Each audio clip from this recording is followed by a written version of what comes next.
Okay, Hi, Rob. welcome to the Wareham Conservation Commission meeting of Wednesday, January 19th, 2020. Get I'm in opening there. the meeting of 6:34 at 6:34, yes. Yeah, but We are on Zoom and we have a few continuances. So if you're here for the Kenneth Nilsson, the Wareham MA3, which is 91 and 101 Faring Hill, the Wareham PV1, which is the solar project off of Route 25, the Barrett and the Christofoli. I believe these have all been requested to be continued. So, and when we come down to the enforcement order of Parkwood Beach, this is not open to public discussion. So you may listen as all you want, but just to give you a point, if it's continued, we will have no discussion on the particular hearing. So we have Kwame, Mike, Ron, Elisa, Carol, Denise, and Sandy, and Agent Dave Pichette. So please read the first public hearing. Notice of public hearing pursuant to the provisions of the Massachusetts Wetland Protection Act, General Laws, Chapter 131, Section 40, and the Wareham Wetland Protective Bylaw, Division 6. A public hearing will be held on Wednesday, January 19th, 2022 at 6:30 p.m. on the request for determination of applicability for Vincent and Ellen Brancaccio, care of Charles River Law Partners, 1 State Street, 4th floor, Boston, Mass. 02109. To renew a seawall license under Massachusetts General Laws, Chapter 91, located on Assessor's Map 46 to A3, Lot 20, 28 Circuit Ave, Wareham, Mass. The meeting will be held remotely. Thank you. Is there anybody here representing this project? Please come forward and raise your hand so we can identify you. Don Angus. Okay, Don, thank you. Mr. Thank Bichette, you. your turn. Yeah, so this project site is at 28 Circuit Ave, and this application is being submitted as part of a Chapter 91 license renewal for an existing seawall. The owner is applying for a new Chapter 91 license for the existing licensed seawall at the property, which is approximately 82 feet in length. And as part of that application, they are required to submit a determination or an order of conditions from the Conservation Commission for the structure. So there is no work proposed here. The applicant is requesting the commission acknowledge and verify the structure has been there, which it has.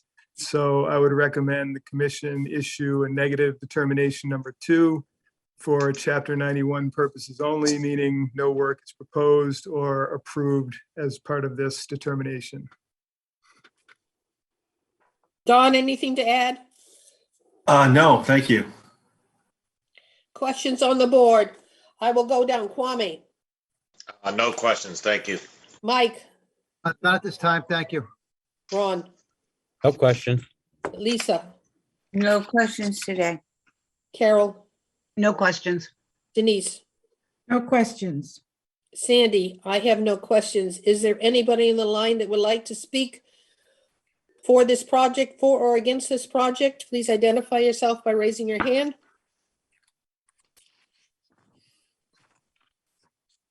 I don't see anyone.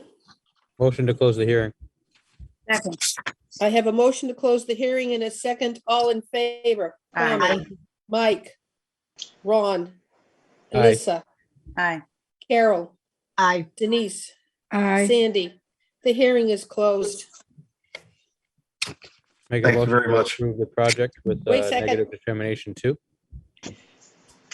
Second. Second, I have a motion and I have a second to issue a -2 determination. All in favor? Kwame, aye.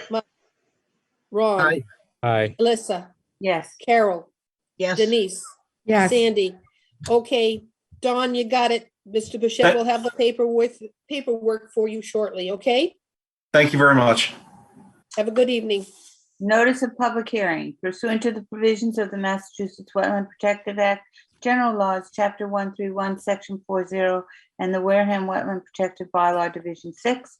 A public hearing will be held on Wednesday, January 19th, 2022 at 6:30 PM on the request for determination of applicability, care of Tigan Bond, 53 Southampton Road, Westfield, Massachusetts, 01085, to install a new gas main and gas service connections located on various assessors maps, various lots, 2234-2305 Cranberry Highway, Wareham, Mass.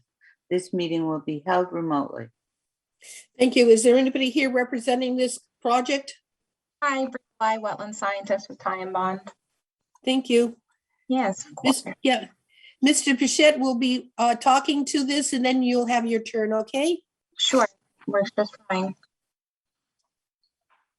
Thank you. Okay, Dave? so this site is along Cranberry Highway between the addresses of 2218 and 2305. And the project involves the installation of new gas main along this stretch of Cranberry Highway and also new gas services to 13 properties. And some of this work is within riverfront area of the Wewianick River in bordering land subject to flooding and also in the buffer zone to bordering vegetated wetlands. There's approximately 4,680 feet of gas main to be installed along that stretch. This would require trench work either in or along the edge of the pavement, and also proposes to replace gas service lines to 13 properties in the area. Most of the work is outside the jurisdiction of the commission, but some of it is in the buffer zone or within the riverfront area. Erosion control would be installed between the work and the wetland resource areas where that work is within jurisdictional areas, and trenches would be backfilled on a daily basis. So it is relatively minor work in terms of the alteration. So I would recommend the issuance of a negative determination number 2 for the project. Thank you. Brika, do you have anything to add? No, Agent Pichette did it perfect. Okay. Questions? I'm going to ask the board. Questions on the board? Denise? I'm assuming that any disturbed area will be brought back to its original condition. Yeah, any disturbed area will be restored in kind. And as Agent Pichette mentioned, that the work will be contained within the existing paved roadway and driveways for the residences and small businesses that the gas services will go to. Thank you. Carol? No questions. Lisa? Yes, just on the same idea as Denise's, the pavement, will this pavement all be redone so it's nice and smooth and? Yes, yep, on? and there will be no grading change or anything like that. So, Thanks so much. of course, this is my main drive to get to Michael's in Wareham, so I want it equally as nice. Okay, Ron? No questions. Mike? Done, thank you. Kwame? No questions at this time. Thank you. I have nothing to question at this time either. So is there anybody in the online that would like to comment on this project? Dave, do you see any hands up yet? I do not. All right. Motion to close the hearing. Second. Second. I have a motion to close the hearing and a second. All in favor, Kwame? Oh, Aye. Mike? Ron? Aye. Lisa? Yes. Carol? Aye. Denise? Aye. Sandy? The hearing is closed. I make a you all. motion to approve the project with negative determination 2. Second. Second. I have a motion and I have a second for -2 determination. I will poll the commission. Kwame? Mike? yes, Ron? Aye. Lisa? Yes. Carol? Yes. Denise? Do we need to state that the disturbed areas will be brought back to original condition or not? Good point. This is a request for determination, so we don't have that type of authority like we do have for notice of intent. We Okay. have asked and we have received an answer that they would. That's Then yes. part of their proposal is to restore that area. Okay, then I'll vote yes. And Sandy, yes. So it is approved, and please see Dave for the paperwork before you start the project. Perfect. Thank you all. Okay, thank you. Notice of public hearing. Pursuant to the provisions of the Massachusetts Wetland Protection Act General Laws, Chapter 131, Section 40, and the Wareham Wetland Protected Bylaw Division 6. A public hearing will be held on Wednesday, January 19th, 2022 at 6:30 PM on the request for determination of applicability for Brian and Elizabeth McAvoy, care of Lockwood Architects, P.O. Box 95, Onset, Massachusetts 02558. Thank you. Is there anybody here representing this project? Yes, Bill Lockwood, Lockwood Architects. Thank you. Mr. Bichette? This project site is at 2 Helminth Ave, which is in the Agawam Beach area. And the project involves the construction of a standalone screenhouse type room within a coastal flood zone. A 12 by 28 foot screen house is proposed within the coastal flood zone, AE elevation 14. The structure would be on 12-inch sonotube footings.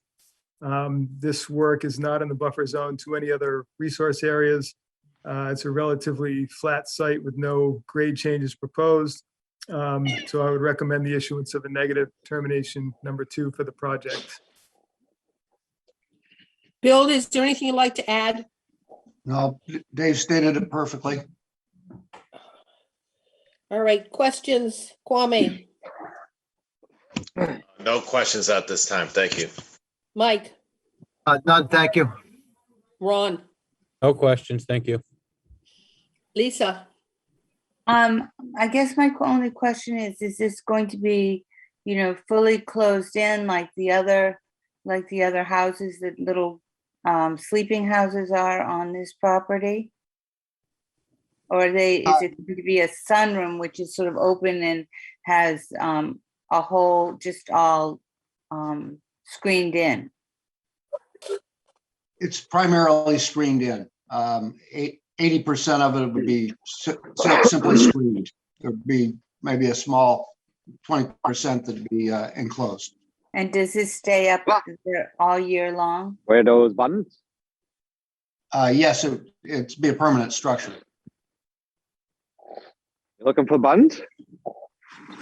The person needs to mute. Is there anything else, Lisa? I don't think so, Sandy. Sort of just a little different. Okay, Carol, No questions. Denise, When I was looking at the pictures, Bill, there was only 12 by 24s listed. This is supposed to be a 12 by 28. I'm assuming it's a similar structure to the 24, just a little bit larger. Yeah, they basically make them to any size, and 12 by 28 is another size that they make, yes. Okay, the portion of it that's enclosed, which is an enclosed room, is that going to have electric, water, bathroom, kitchen? What's going to be in there? It'll have electric, but no other services. No other services? Okay. That was my question. Thank you.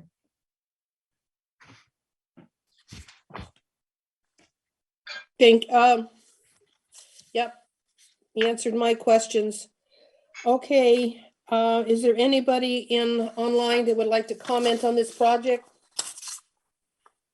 Please raise your hand. Dave, are you seeing anybody? On the corner. Yes, we do have somebody here. Yep. All right, please unmute yourself and ask your question. Identify yourself and ask your question. This is Thomas Donahue from 12 Size Point Road. I'm a member of the Size Point neighborhood. A minute. Can't hear him. And here, You're muted. You just muted yourself again. There you There you go. go. I'm And your Thomas Donahue. quest- Yes, go ahead. We good? Yep. Yes? Thomas Donahue, 12 Size Point Road. I'm a member of the Size Point Neighborhood Association. And we support a quality project on these 8 acres that will be, Excuse me, we are not talking about Robin Wood. We're talking about a property down by Agawam Shores. my error. I apologize. You'll be connecting when we talk about Robin Wood. All right, is there anybody else? Move to close the hearing. I have a Second, motion and I have a second to close the hearing. I'll do a roll call. Kwame, Aye. Mike, Ron, yes. Lissa, Yes. Carol, Yes. Denise, Yes, Sandy. The hearing is closed. Make a motion to approve the project with the negative determination number 2. Second. I have a motion and a second. All in favor. Kwame, Aye. Mike, Yes. Ron, Yes. Lisa, Yes. Carol, Yes. Denise, yes. Sandy. The hearing is closed. Bill, see Mr. Pichette for the paperwork before you start the project. Thank you. Absolutely will. Thank you all. Notice of public hearing pursuant to the provisions of the Massachusetts Wetland Protection Act, general laws, and general number 131, section 40, and the Wareham Wetland Protected Bylaw, division 6. A public hearing will be held on Wednesday, January 19th, 2022 at 6:30 p.m. on the request for determination of applicability for Mark Anderson, care of GAF and Engineering, Inc., 266 Main Street, Wareham, Mass. 02571, to upgrade a septic system located on Assessors Map 133, Lot 1064 and 1065, 2793 Cranberry Highway, Wareham, Mass. The meeting will be held remotely. Thank you. Is there anybody here representing the project? Didn't I see Bill? Sorry, this is Brian at GAF. Can you hear me? Yes. Yep. Okay, Mr. Bichette. This project is at 2793 Cranberry Highway, and the project involves upgrading a septic system in the buffer zone to bordering vegetated wetland. An existing system is to be replaced with a new Title V septic system. The removal of the old septic tank and the installation of the new tank and some piping would be approximately 85 feet to the edge of the wetland. The new leach field would be located outside the buffer zone to the wetland up closer to Cranberry Highway. There would be some minor grading around septic tank. Erosion control would be installed between the work and the wetland. So I would recommend the approval of the project with the negative determination number 2. Number 3, I mean, sorry about that. Okay, Brian, anything to add? No, nothing yeah, yet. Dave Dave summarized summarized it it quite well. Okay, I'm going to ask the questions. Denise, No questions. Carol, No questions. Lissa, No questions. Ron, No questions. Mike. No questions. However, I do want to state unrelated to this project that where I reside, I don't have the best internet reception and it could move in and out. It's possible I could get knocked off, just to let you know. And it just happened to me just now. So if that happens, don't be surprised. You may have to let me back into the meeting. Okay. So back to this particular project and the rest of the hearing. Go ahead. Thank you. Kwame, No questions. Thank you. I have no questions. Is there anybody online that would like to comment on this project?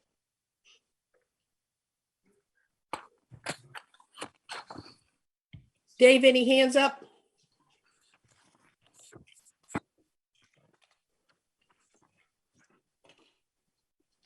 Negative.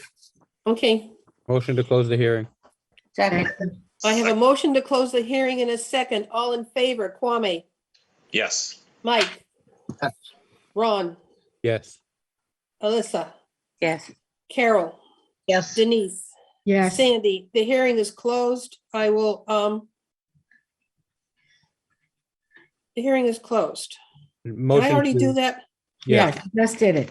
motion to approve the project with negative determination number 3. Second. Second. I have a motion for a -3 determination in a second. All in favor, Kwame, Yes. Mike. Aye. Ron, Yes. Alyssa, Yes. Carol, Yes. Denise, Yes. Sandy. Yes, it is approved. Ryan, as normal, see Mr. Pichette before you start the work. Yes, thank you No. very much. Thank you. Notice of public hearing pursuant to the provisions of the Massachusetts Wetland Protection Act, General Laws, Chapter 131, Section 40, and the Wareham Wetland Protective Bylaw, Division 6. A public hearing will be held on Wednesday, January 19th, 2022 at 6:30 PM on the notice of intent for RESI LLC, care of GAF Engineering, Inc., 266 Main Street, Wareham, Mass. 02571, to construct a subdivision roadway with associated stormwater structures and utilities located on Assessor's Map 4, lots A, B, and C, 36, 42, 48 Robinwood Road, Wareham, Mass. The meeting will be held remotely. Thank you. Who is here representing this project? Bob Rogers with GAF Engineering. It's on now. Okay, Bob. Now, Mr. Bichette will read to the project. Yeah, so this project site is on Robinwood Road, number 36, 42, and 48 is the address. And the project involves the construction of a subdivision roadway within a coastal flood zone. A 650-foot subdivision roadway with associated stormwater structures and utilities is proposed within flood zones AE elevation 16 and VE elevation 18. The proposed roadway would have stormwater swales built along the side of the roadway to handle runoff from the new road. These would extend around the proposed cul-de-sac as well. There would be some grading done along the edge of the roadway as shown on the plan. The subdivision is proposed to have town water and sewer. Utilities would be underground, and this application is for the construction of the roadway and these associated features only. This does not include any house constructions at this time. Any construction on future house lots would have to have their own separate application and their own separate public hearing.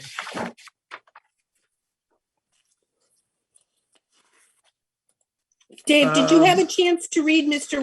Rowley's report? Yes. Let me just finish up here because the town's consulting engineer did review the project and has stated that the proposed stormwater structures meet the stormwater standards. We did get a DEP file number for this project. So at this time, I would want to hear comments from the engineer if there's any further, and then questions from the commission. And then I would have, depending on how the commission wants to go with it, I would have some recommended conditions as well. Okay, Bob, your turn. Thank you, David. Thank you, Madam Chair. So I would just add, if you could pull up sheet 2, Dave. So one of the things that we're also covering with this, or maybe it's sheet 3, existing conditions and demolition. So, we are asking for permission to demolish and remove what's shown on this plan, the existing mansion style house, the garage, and that existing paved driveway. Other than that, Dave's 100% correct. Every single one of these individual lots will come in with its own notice of intent. We've had, I think, 3 public hearings with the planning board. We purposely waited to receive and respond to Mr. Rowley's initial review prior to filing with conservation. Since that time, we've received a follow-up review from him. We've made some minor tweaks to the plans in order to respond to that. And so we'll be reviewing that at the planning board this coming Monday night, the 24th. At that time, we anticipate the planning board voting favorably on the waivers and hopefully at that time, agreeing that Yeah. that we have final plans. So subsequent to the 24th, we would be back before the commission asking for a vote on the order of conditions. So this isn't the final set of plans that we're looking at right now tonight, but it's very close. And, I would just answer any questions that that the commissioners have. The jurisdiction for this portion of the work is solely land subject to coastal storm flowage. So we have a good road profile that very closely follows existing grades. And, we're happy to have satisfied the town's consultant regarding the stormwater management design. And so, Thank you. Okay, I'm going to ask board, Denise, any questions? Yeah, when I was looking at the plan, there's something called an access easement. What is that? so this is going to be a private community, and of course, it's beautiful waterfront property. And so the access easement runs from the cul-de-sac to the retaining wall that goes along the beach.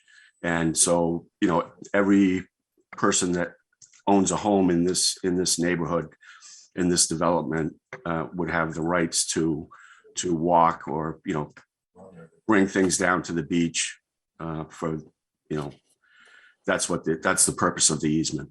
Easement, and that would be on lot 52? I don't know if you can scroll to that. Yes, 52 is the lot at the end. Right. Is there going to be a house on that, or is that just? So an easement? that plan there shows the access easement. Yes, we have home locations planned out. They're not finalized yet, but so there would be one flood zone compliant home on each of these 7 lots. They would be elevated homes, elevated foundations, but architecturally look like a normal 2-story home with a garage. Okay. Thank you. Wraparound decks. But so that'll all be before the commission, hopefully in the not too distant future. Okay, thank you very much.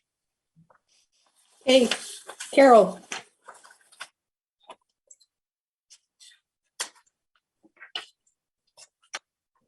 Is Carol?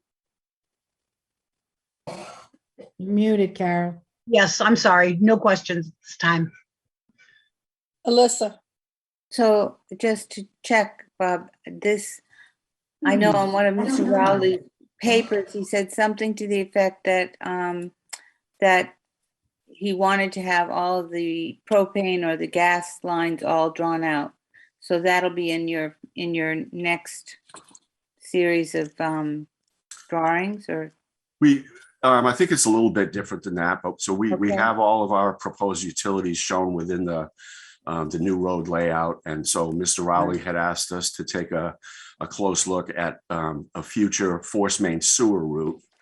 And so we've done that, finalized that just today. And so that's one of the things that we'll be looking for, approval from the planning board on the 24th.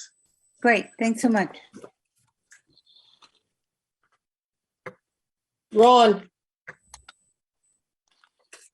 No questions at this time. Mike?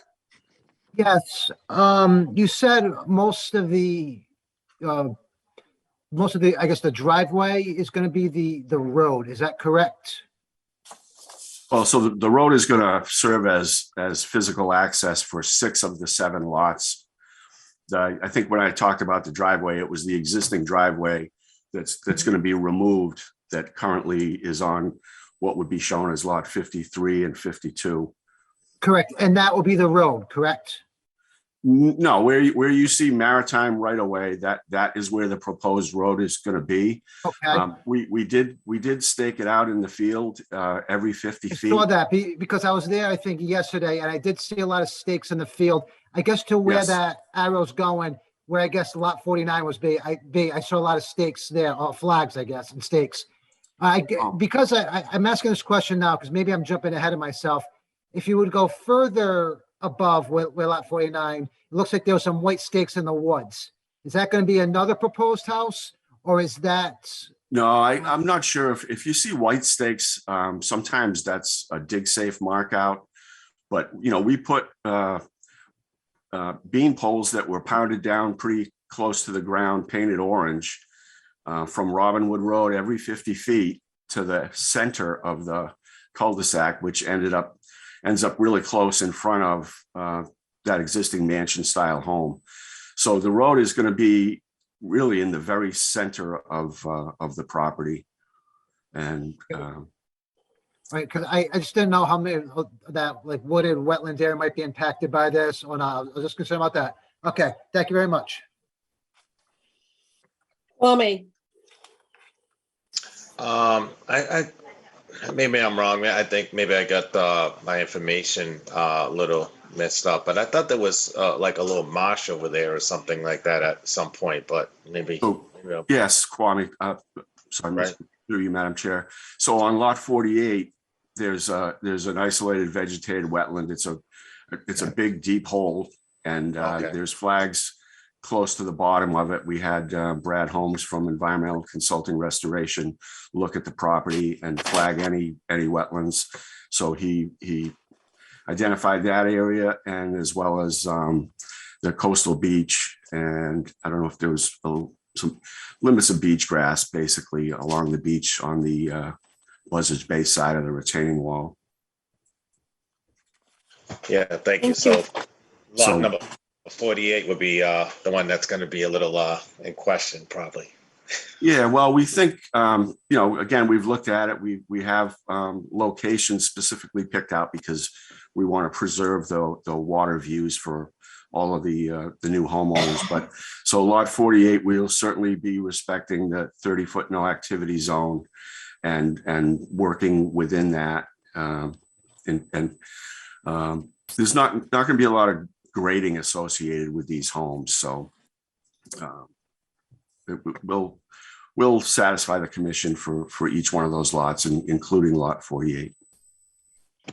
Thank you.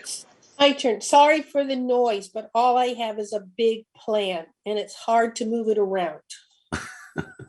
Here's a question for you. Is there, Bob, is there any, I'm concerned, I believe we have a 50-foot no work zone for this project. Residential.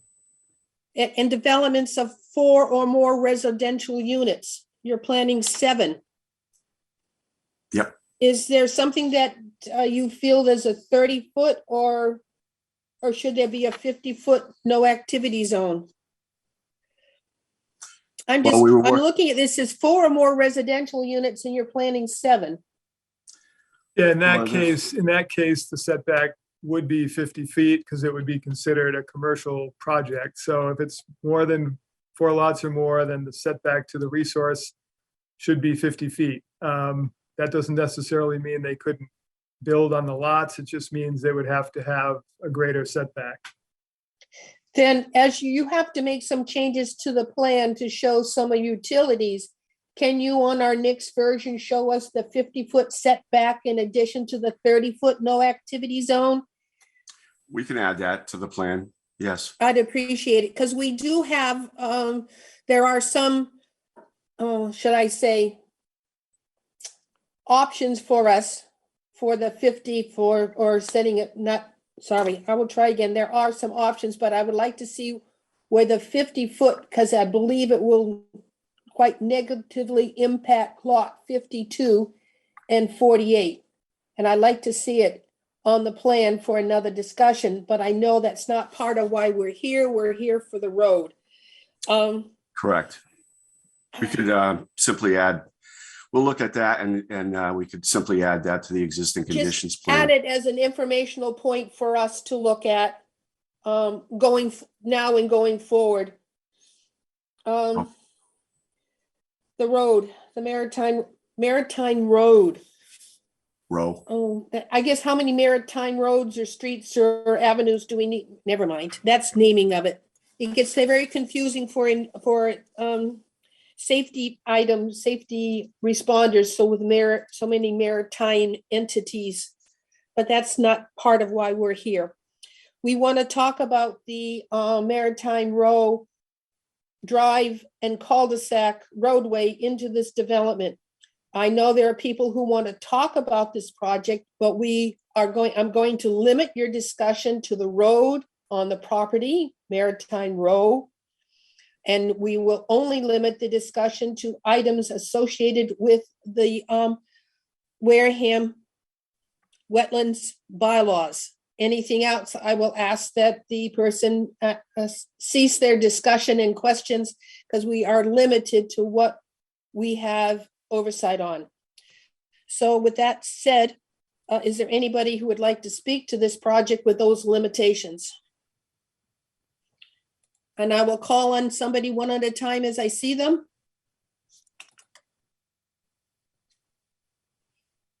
Anybody?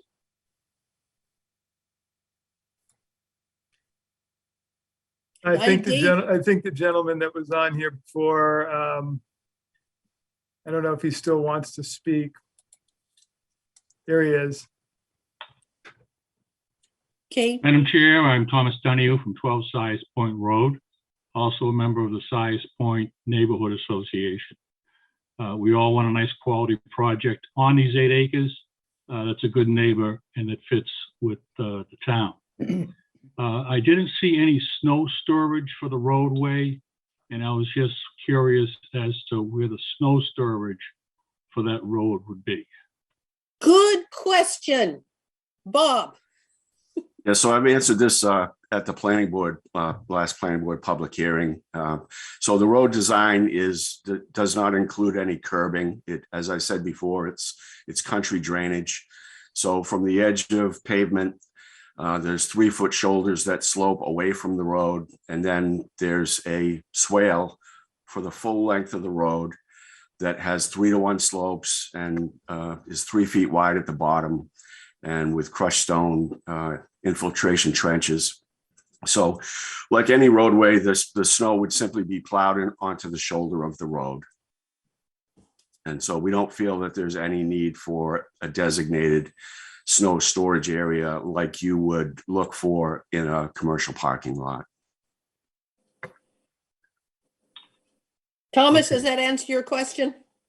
Yes, as long as it's Anything not else? plowed towards the neighbor's fences. They mentioned the wetlands were marked out, for the roadway, and they were marked out last February. And I can't understand how you can mark out those things with the snow cover there. And I think it was February 24th of last year that the wetlands were marked out. Are you talking about the wetlands on the northern side of the project? Yes. Mr. Bichette? Are you comfortable with that wetland delineation? Well, I'm not sure exactly what the conditions were on that day, but I would think that, if there was significant snow cover, then you wouldn't have been able to accurately determine where the edge of the wetland was.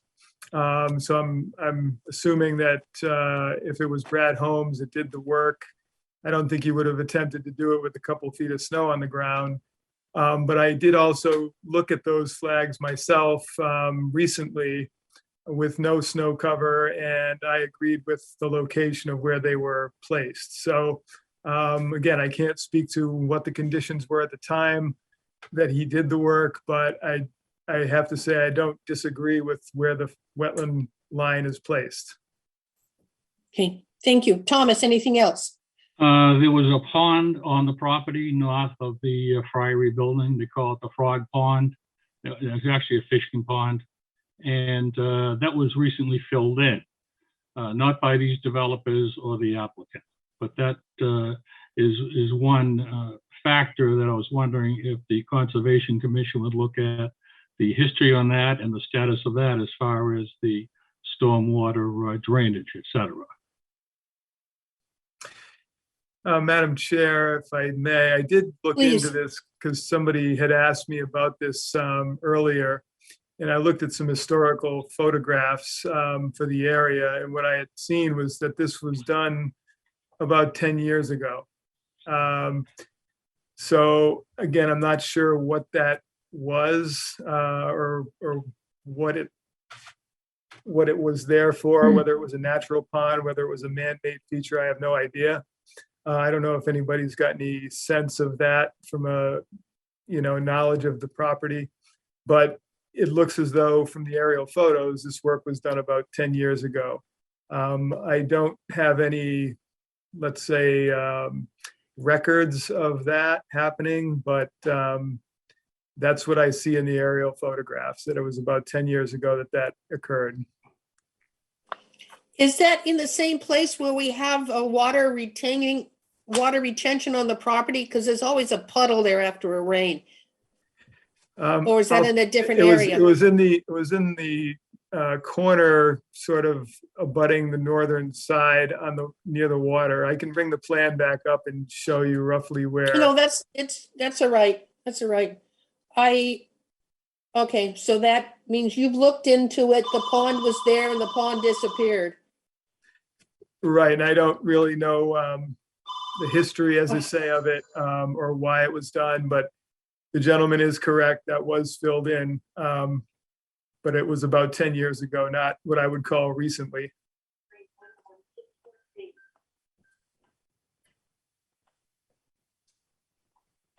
I think our chair is answering the phone. Hold on a moment.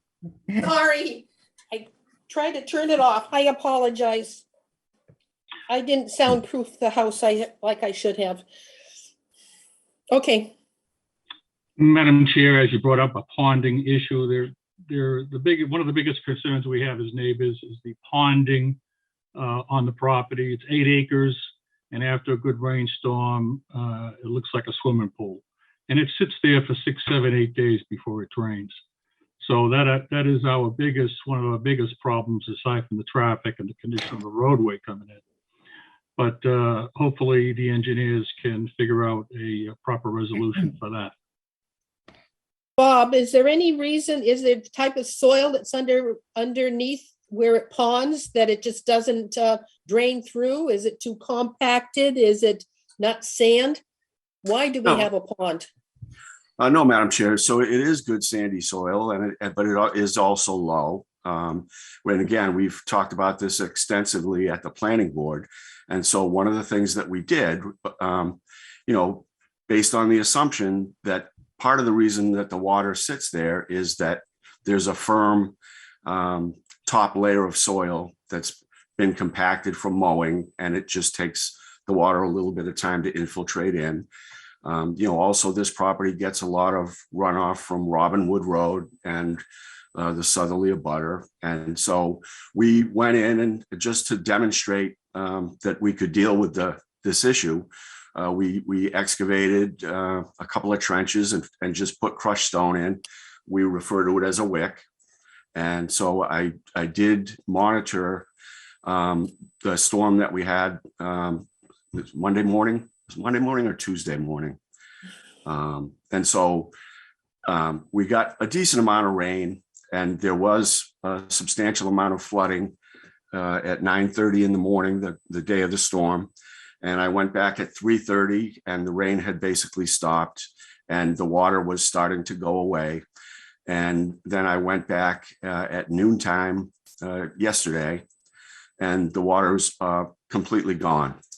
So it's less than 24 hours to dissipate a rainfall event.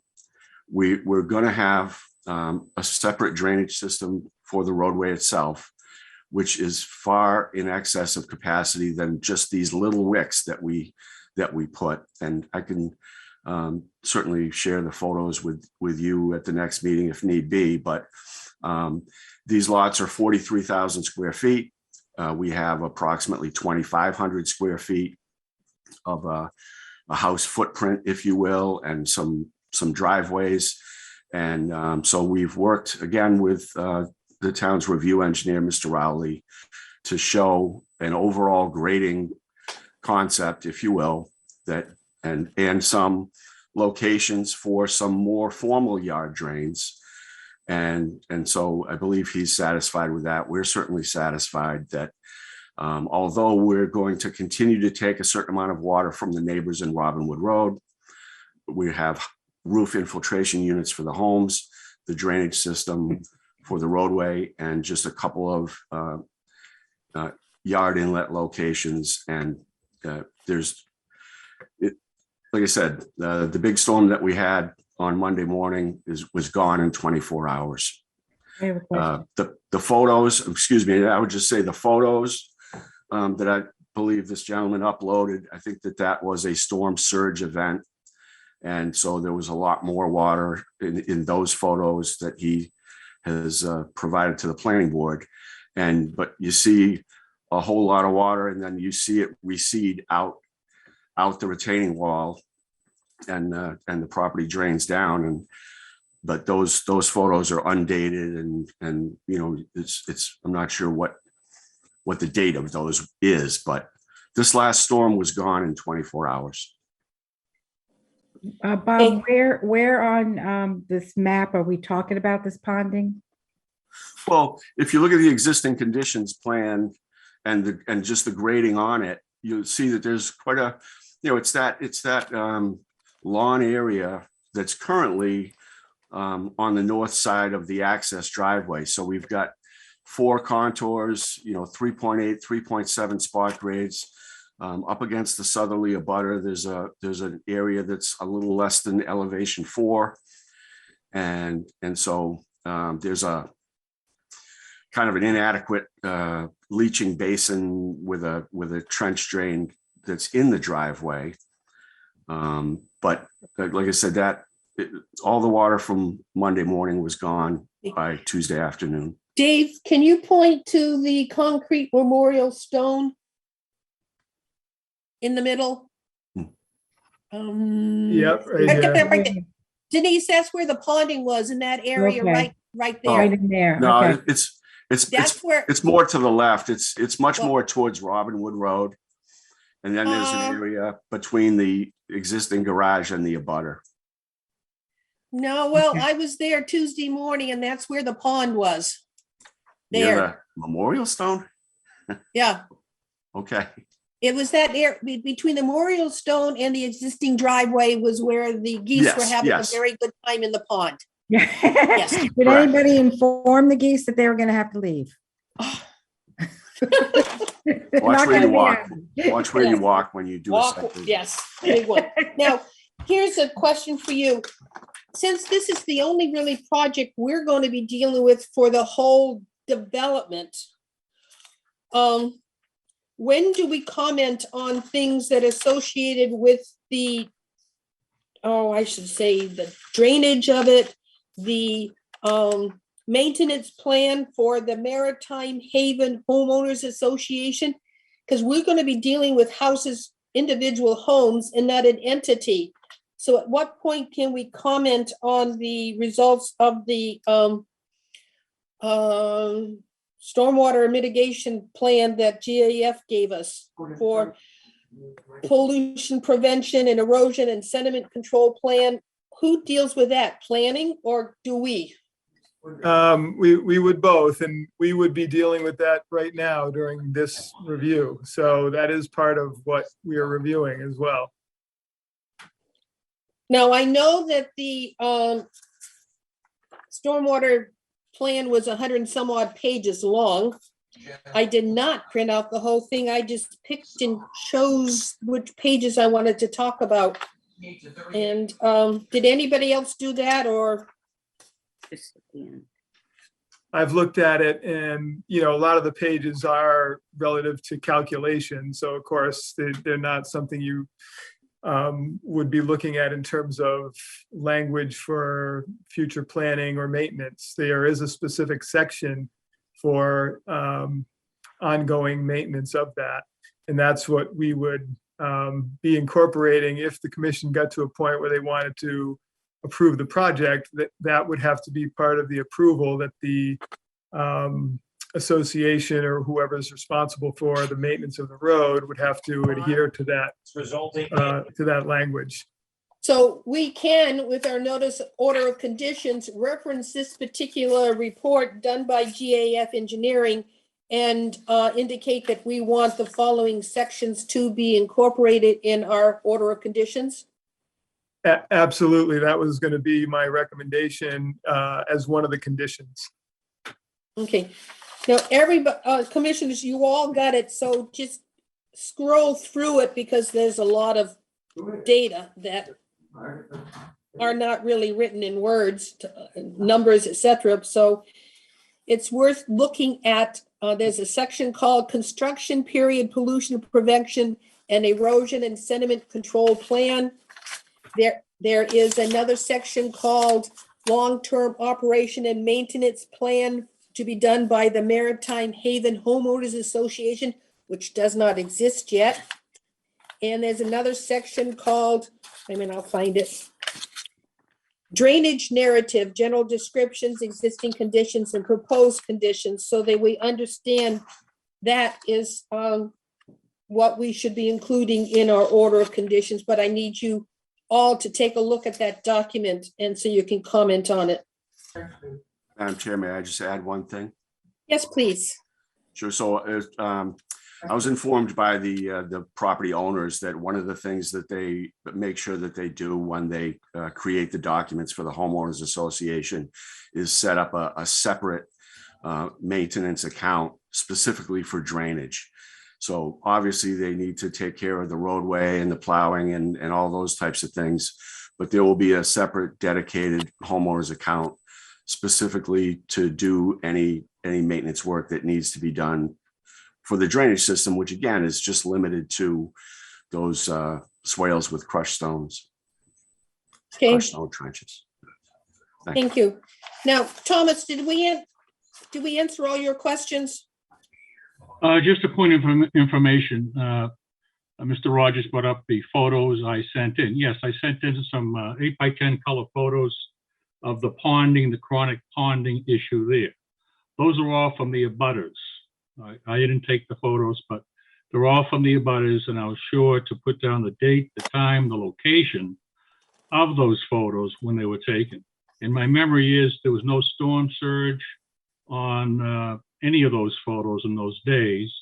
And ultimately, I believe that the cut in the seawall, there was testimony from the applicant that the cut extends down only to 1.25 feet from the grass. So I can't imagine the water draining out there. If there's 1.25 feet, it has to go over. But I would like to know from the applicant if they are going to repair that seawall or leave it like that as part of the stormwater plan. I would say, We're here only to talk about the particular roadway. More than likely, we will be talking about that seawall for the particular lots that will be abutting the seawall. I think we'll address it at that time. Because that seawall is on everybody's property. Okay.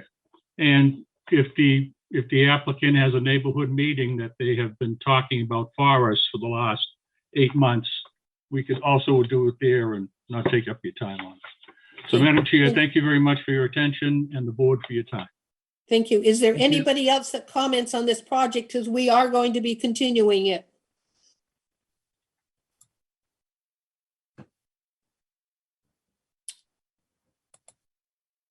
Okay. Move to close the hearing. Oh, no, move to continue. Bob, is February good? February 2nd good for you? yes, that's what we would request, certainly. Okay. I have a motion to continue until February 2nd. Second. And I have a second. I'm going to poll. Kwame, Yes. Mike, Yes. Ron, Yes. Lissa, Yes. Carol, Yes. Denise, Sandy. Yes, we are continuing this until February 2nd for some updated plans. Thank you all. Thank you. Okay. Okay. So notice of public hearing. Pursuant to the provisions of the Massachusetts Wetland Protection Act, General Laws, Chapter 131, Section 40, and the Wareham Wetland Protected Bylaw, Division 6. Public hearing will be held on Wednesday, January 19th, 2022 at 6:30 PM on the notice of intent for Kenneth Nelson, care of Schneider, Davignon, and Leone, Inc., 266 Main Street, Wareham, Mass., to reconstruct a seawall located on Assessor's Map 5, Lots A, 4 Shanley Way, Wareham, Mass. We have been asked to continue this until February 2nd. So moved. Second. I have a motion and second. All in favor, Denise? Carol? Yes. Alyssa? Yeah. Ron? Yes. Mike? Kwame? Yes. Sandy? Yes, we are continued this until 2/2. He also then- asked about a site meeting. That's with Mr. Bichette, if anybody wants to join him. I guess that's up to Dave. Yes, I mean, we haven't finalized the day and time, but for anyone who's interested, I could pass that along to the Concom members, and then if you want to join in, then that's certainly fine. Okay, Join thank in you. the fun. Okay. Next one, please. Notice of public hearing. Pursuant to the provisions of the Massachusetts Wetland Protection Act, General Laws, Chapter 131, Section 40, and the Wareham Wetland Protected Bylaw, Division 6, a public hearing will be held on Wednesday, January 19th, 2022, 6:30 PM. On the notice of intent for Jane Carboni, care of Sovereign Consulting, Inc., 0 Payson Road, Suite 150, Foxborough, Mass., to remove soils contaminated with oil located on Assessor's Map 50, Lot 1183, Allen Avenue, Wareham, Mass. All right, is there anybody here representing this project? Please identify yourself. Yes, David Billow, right here, LSP from Sovereign Consulting. Okay, Mr. Bichette, your turn. This project site is at 3 Allen Ave, which is in the Swift's Beach area. And this project was a contaminated soil remediation project in the buffer zone to salt marsh and also within a coastal flood zone. There was an emergency approval granted to get this cleanup work done at this site as soon as possible. And this is now an after the fact notice of intent to review the project and issue an order of conditions to approve the work with any additional conditions that might be needed for the site. There was an oil tank for home heating oil in the basement of this house, which leaked and spilled oil into the basement, which seeped into the soil under the foundation.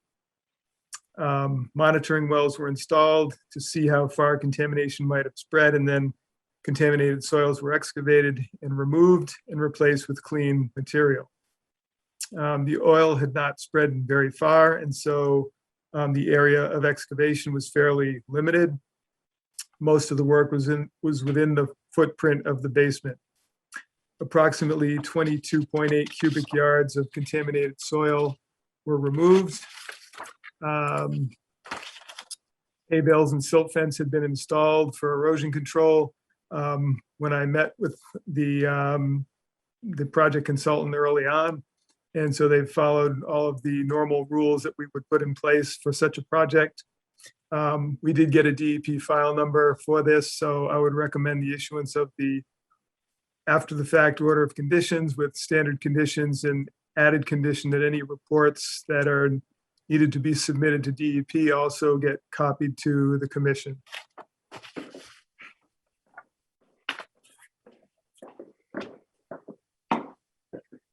David, anything to add? You're just muted, Dave. Dave, Muted. Sorry, first time I've done this, right? That's all right. That was an accurate summary, so thank you to Mr. Bichette. I can just add that since the excavation has been done, we do have in hand clean soil samples that are below cleanup standards that were collected right as the excavation was being done. And we've done groundwater monitoring, most recently December 21st. Those were almost all non-detect from I think 6 wells we have on the property. So we're in the home stretch on the cleanup, and certainly appreciate the emergency approval to get things going when we did.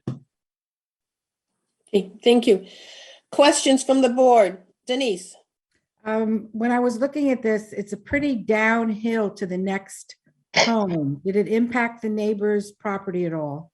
It did not. No, we have clean samples before even the property line in that direction. Thank you.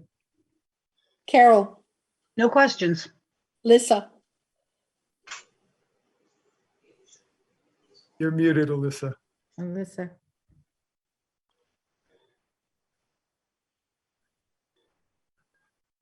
I'll come back to her. Ron? Are we there? There you go. There you go. No questions. Ron? Mike? Questions, thank you. Kwame? Yeah, one quick question. How deep did you have to remove the soil? 1 foot, 2 foot, 3? I mean, how deep was it? Starting from the basement floor, we went down about 4.5 feet, and that was to the water table. Luckily, we were able to get clean, as I said, clean soil at that point, and then we were able to get enough just below the water table that the groundwater was not impacted after that. Yeah, that's pretty good. Nice job. Good. Is there anybody on the line that would like to comment on this project?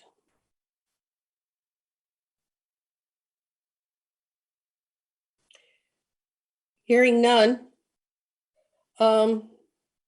Make a motion to, someone make a motion to close the hearing? So moved. Second. I have a motion and a second. All in favor. Denise? Yes. Carol? Alyssa? Yes. Yes. Ron? Yes. Mike? Kwame? Yes. Sandy? The hearing is closed. Move to, Someone wants to take a stab? Thank you very much. Wait, we haven't, Wait, we just we gotta closed the vote on it. hearing. I need a, so I need a I motion. move that we approve this project as an after the fact application. And what else? No, it must be Standard, sorry, Standard order. go on. standard conditions. And is this a negative? Nope, Nothing? Okay. this is a notice of intent, standard conditions plus all reports to the DEP must be copied to the Conservation Commission. That should be the motion. Thank you. Second. I have a motion and a second, all in favor. Kwame? Aye. To the agenda for the Mike? conservation commitment, and it's a PDF Yeah, file. somebody- That just kept drilling down on the. I on need the- somebody to put themselves on mute, please. Bernadette Kelly. She's now muted. I'll go again, yes. Ron, Yes. Alyssa, Yes. Carol, Yes. Denise, Yes. Sandy, yes, now it's approved and paperwork will be coming from Mr. Bichette, and thank you. Real quick. All right, Thank you.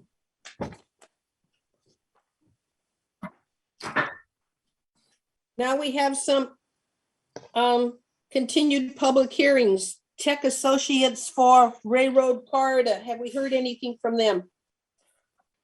No, I would recommend that be continued to the meeting of February 16th. Motion to continue to February 16th. Second.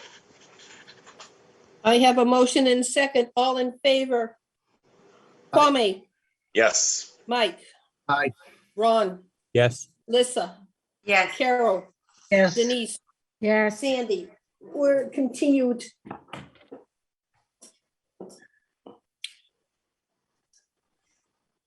Wait a minute, I got my paperwork mixed up. Okay. Okay, next one is the town of Wareham and town of Wareham for Heinz Field. Is there anybody here for this project? Bill Madden from GAF Engineering. Okay. Heinz Field.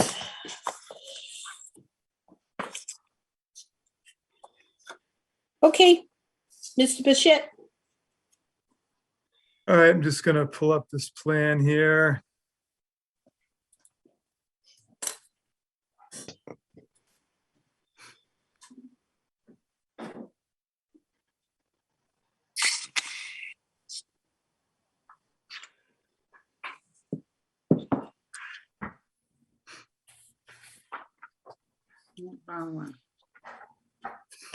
Is this an updated plan?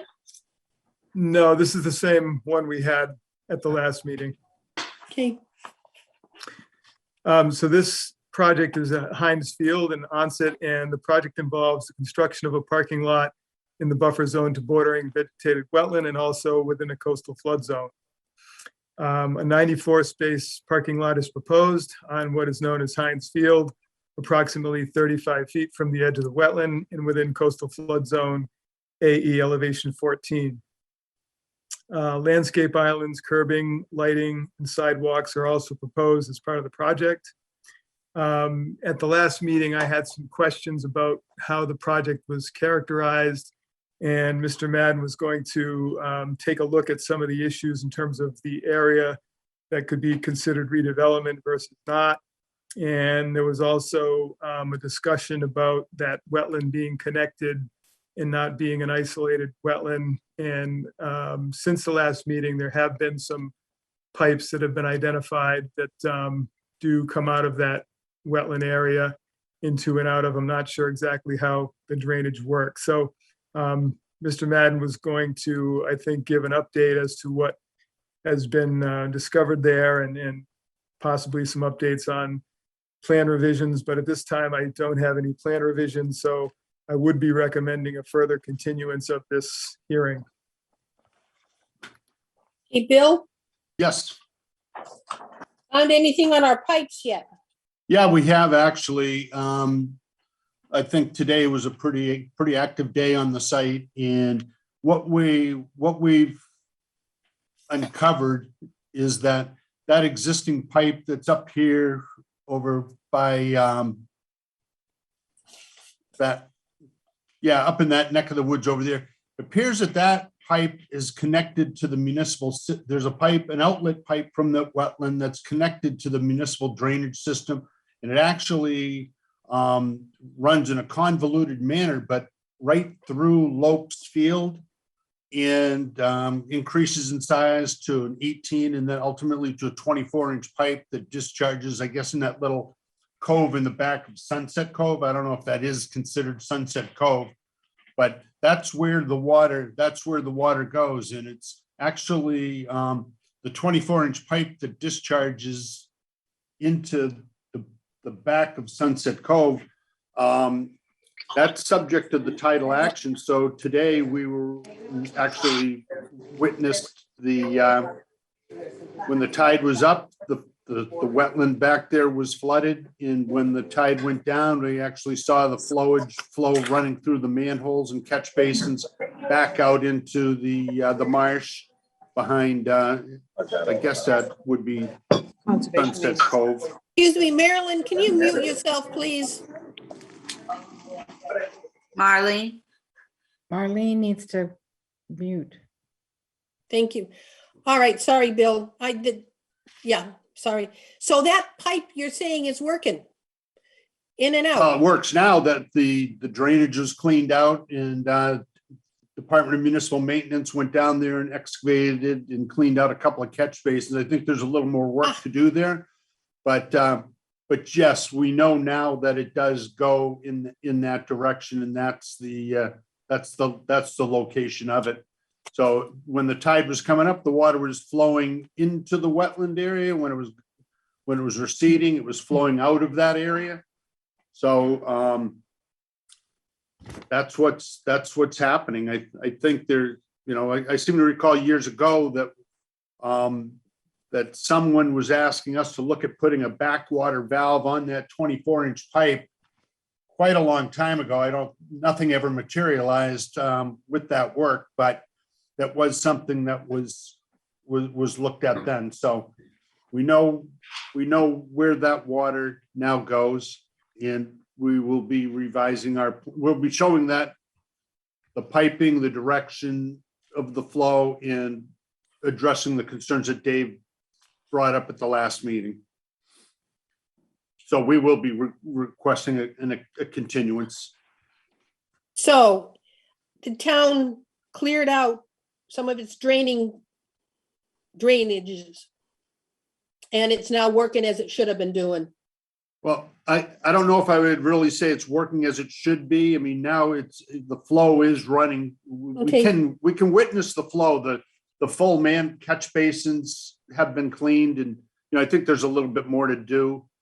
So we've we're got planning some on doing water that. exchange that we haven't had in a long time. Yes, that's a fair Okay. assessment. I think you did have some water exchange previously. I just don't think it was as active as it probably is now. But I do think water did flow out of there previously. So right now with this better flow, it's not as much of a mosquito haven as it used to be. Well, it probably won't be, which is a good thing. That's why there's mosquito ditches in there in the first place. And, with better water flow, obviously, you're going to reduce the issues with mosquitoes. Okay. What else are we waiting for on this property? We were talking about the native plantings. Well, I had also brought up the matter of how much of the site would be considered redevelopment. That's right, versus new. Yep. Versus not. So that was something else that was going to be looked at, which I'm assuming would be part of some future revised plan. Yeah, that's correct. And we're planning on doing that. I know that I had Brian go down there. He augured a few more holes throughout that area. And, that quite a large area outside the parking lot that's currently there. There's been, that whole area has been filled with, I don't know with what, but it's definitely filled material. There was some brick, there was some concrete, there's a little bit of asphalt, there's some topsoil, so it's definitely pretty altered, but the areas that Dave was speaking about to the east, on that side, the easternmost portion of the site, those are areas that I don't think are going to be categorized as disturbed or altered areas, and we'll be breaking it down and coming up with the square footage for review by the commission. Okay. Questions on the board? Kwame? No questions. Thank you. Mike? One thing, if we know those pipes work, this is actually to you, Sandy. I imagine that's out of our control to put in the plan that those have to be cleaned out once every X amount of months, years, etc. That's out of our control, right? You're right. That is out of what we can do, I believe, but it is a state mandate that every one of our catch basins be cleaned and monitored so many times. So we will definitely I would like to include the issue that all stormwater basins be cleaned on a regular basis. I don't know if it was us, public, whoever takes care of that. I'm not sure if that's like under Public Works or whoever. I just wanted to see where that falls under then. Thank you. Okay, Ron? No questions. Lisa? I think Denise brought it up, the plantings, we were going to talk, there was going to be some discussion of plantings to be, Yes. how do we say, low maintenance and native if possible, but low maintenance. If you're putting all this into it, might as well look nice too. If I take a look at the comments on page 6 of 7, it talks about native species and some others that are non-invasive. But native species can require a lot of work, and we really don't want that. We'd like to try to find something that requires less work, but that is taken care of. I have a list. What would you, okay, so instead of the hydrangea, do you have something you would replace it with?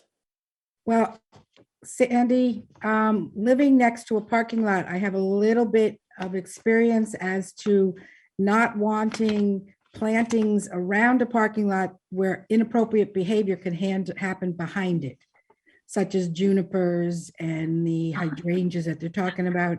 I looked into, I Googled native plants with little or no maintenance. There's quite a list of them that do flowering even in July and August. They're talking about French lace wigeria, seaside goldenrod, butterfly milkweeds, sweet pepper bushes. There's a lot of different options that would afford it to be nice looking, very low maintenance, and not have inappropriate behavior going on in the parking lot. So my recommendation is you can send that list to Dave, and Dave will forward it on to Bill for Okay, that'd be consideration on the perfect. plan. Yep. Thank you. Yeah, we run it, just to interject a thought, I mean, the planting scheme that was prepared by the landscape architect, that was pursuant to the landscaping requirements of the zoning bylaws. So I think we'll have to see how we can adjust the plant material in a manner that would be more appropriate for the people that are going to be maintaining it and what have you. So I think that that'll require a little bit more, Yeah, a little bit closer look. I have a lot of suggestions, and as I said, that it would be good for the area and the people living there not to have things going on in that parking lot that you wouldn't want going on in your backyard. Yeah, we would agree with that. Okay, thank you. Hey, my question is that I'm going back to the plan. If I look at the planting and we're in a AE 14, what are we going to do to keep all that bark mulch in place when this thing floods? Do we have to use bark mulch? I guess is my question. I'm concerned about it overflowing and washing away into our very little pea stone 48 by 24 deep area. No, I understand what the concern is with that. I mean, I think that the bark mulch does compact around the plant material pretty readily, provided it's not maintained every year. I don't think it would be maintained every year, just doesn't seem to work that way. But we can look at another type of ground cover material. I don't know what might be more appropriate, but we'll look into it. And once again, we're kind of tied into that, the landscaping requirement of the zoning bylaw. So I'm going to have to work with the planning board on that to see what type of relief we can receive from that. And with respect to the bark mulch floating away in a coastal storm event, I mean, yeah, the chance does exist. It is in the AE 14 flood zone, but we don't run into those occasions. And I think when we do run into that occasion, it's a bigger problem, but okay, let's try to minimize the maintenance necessary. The idea of bark mulch has sort of been to reduce the weed growth. Is there any plans to, should I say, find a way to reducing the soil available for weeds to grow? Because I don't know if anybody's going to go out there and weed it. And 2 or 3 inches of bark mulch will not really inhibit a weed that really wants to grow. Right. What about plastic? Well, I mean, that is an alternative, and Bill will look into other alternatives to covering it, because we did pretty well downtown for quite a few years, putting down some material to reduce the amount of weeding in the bump out area. It eventually deteriorates and whatever, but something to consider. I need to feel comfortable that this area will be maintained and not having somebody in their hands and needs weeding it every year or year and a half. Okay, so. Newspaper does it. Oh, newspaper underneath the bark mulch. It's just something to consider, Bill, is a change of taking a look at the alternatives to the vegetation and how to reduce the amount of weeds that are going to come up. But that was my last question. Is there anybody here that would like to talk to this project as it relates to the wetland bylaws? And only the wetland bylaws? We have Jessica who has her hand up, so let's have her Okay. start off here. Okay. Hi there. Jessica. I actually live on the corner of Wareham Ave and Central Colonial, I'm sorry. And I wanted to ask about the blockages that were corrected today. I understand that has to do with the tide, but and you brought up flooding from coastal storms, but the grassy eastern area of that field floods every rainstorm, whether it's high tide or low tide. My concern is that every rainstorm, the mulch that you just brought up is going to be washed away and it's going to collect. And then there's going to be weeds growing in the middle of this parking lot that is potentially being built. I also have concerns about how far back it goes into the marsh, the plans. All of what's labeled number 7, number 8, there's a retaining a wall, a rain barrier being built there that could potentially redirect some of that marsh water back into the neighbors' yards and houses. There's a few, I don't have a basement, but there's a few neighbors that do have basements that are probably going to be looking at flooding if it's being redirected from the marsh and that grassy area right now. I don't necessarily have a problem with paving this area, but having no area for overflow of that water that already collects there almost every rainstorm. And I know that because I watch the birds that come. I mean, I live right here, so I see everything. I see there's red-winged blackbirds that are out there in the water. There's robins, there's ducks, there's all kinds of animals that are out there, as well as foxes and rabbits. And, there's a lot of animals that use that field as a place to live. And paving all of it just seems to be a lot of change. And I don't have a problem with paving it. It seems like so much of it, 97 spots is a lot. Okay. Well, as we discussed earlier, we're not certain that this plan that we currently have is going to be the final plan. Okay, that still remains to be seen. So just to keep that in your mind. Anything else, Jessica? So much, but I guess I'll save it for another meeting. Oh, come on. I'm really, the field is used for parking already successfully. I would hate to see the entire thing become everything paved. It just living here, it's part of nature. And it's actually one of the reasons I bought my house almost 18 years ago. We have all small yards here. My kids grew up playing in that field.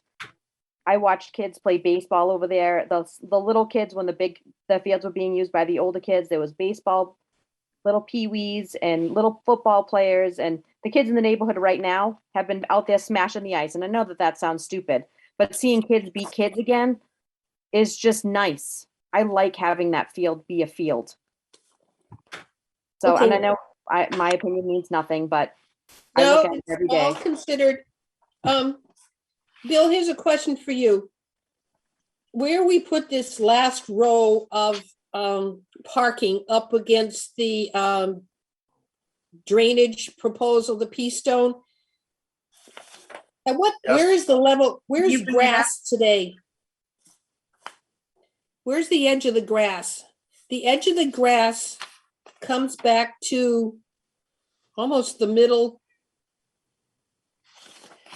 Dave, can you put the About the 12-14 area right now. can you put up number 4?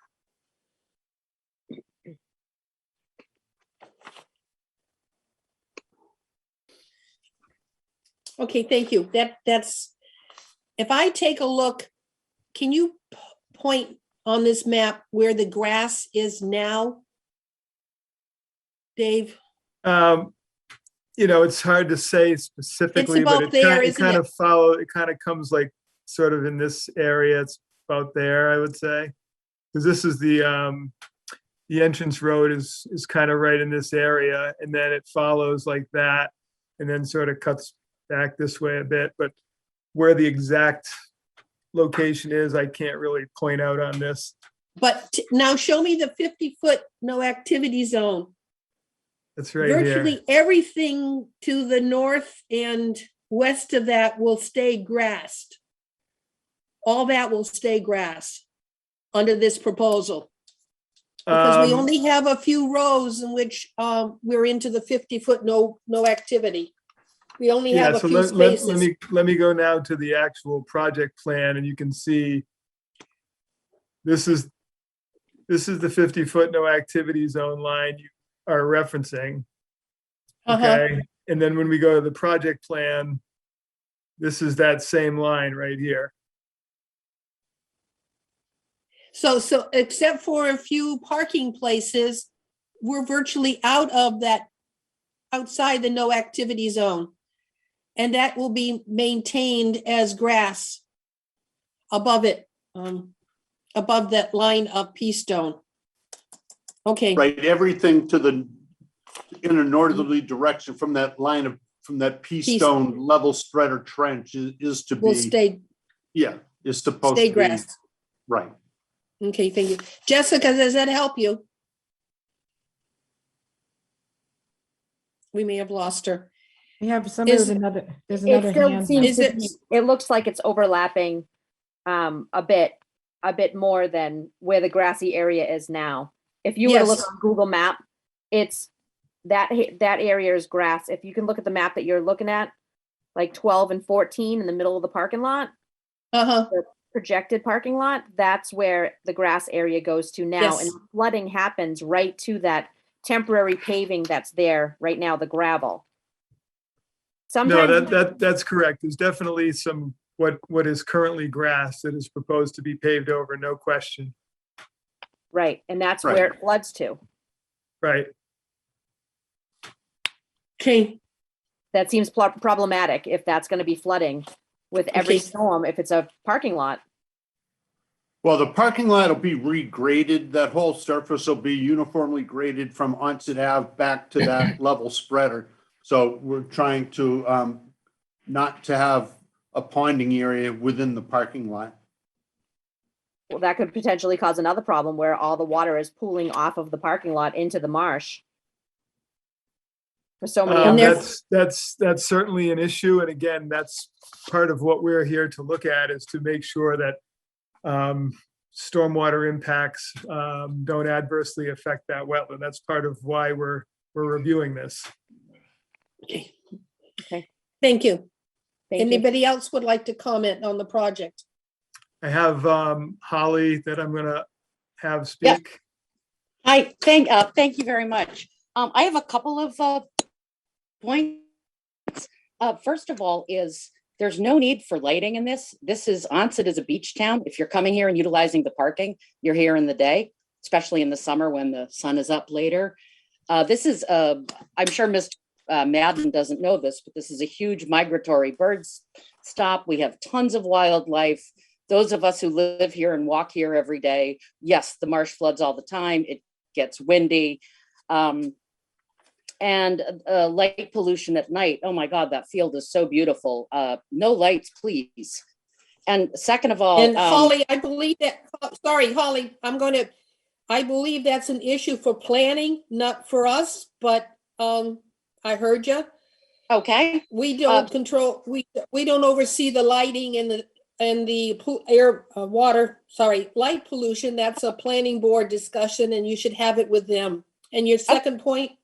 My second point was now that we'll all sort of see what happens now in the coming days, but now that we know that the marsh has tidal properties, I think we sort of need to see what happens again.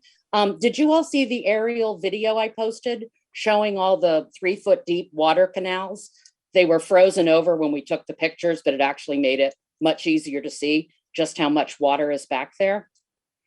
And right now, again, we'll see what happens with the tidal properties, but the 3-foot water channels are about 10 feet away from the edge of the reeds in the parking lot. It just seems really close. And yeah, it's such a low point. Lopes Field and Heinz Field is where all the water comes anyway, naturally. And if there's tidal things going on too, it's just too much runoff into the marsh. Okay. Anything Thanks. else? Thank you for your comments. Anybody else? Holly, you still have your hand up? Oh, I didn't know it. Okay, I didn't know to do that, but what the heck? I'll say one more thing. Okay. All right. I got to think having a field across the street and having a parking lot across the street, I sure would hope that whoever would build, that's really going to lower people's property values, at least by 25,000. I would hope people would get a tax break, a fence or something. Okay, I'm putting it down. Thank you. Anybody else want to comment on this project? I'll take a motion to continue. Bill, would February 2nd be good for you? We'll shoot for that, sure. Thank you. Motion to continue to February 2nd. Second. I have a motion and a second. All in favor. Denise, Yes. Carol, Alyssa, Yes. Ron, Yes. Mike, Yes. Kwame, we're continued Yes. until February 2nd. Thank you. You- Next hearing is the Warren QOZB.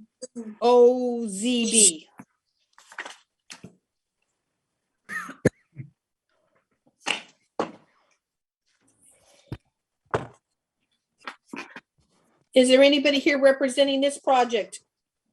I'm Bill Madden from GAF Engineering. Thank you. All right, Dave. All right, let me just get this plan pulled up here.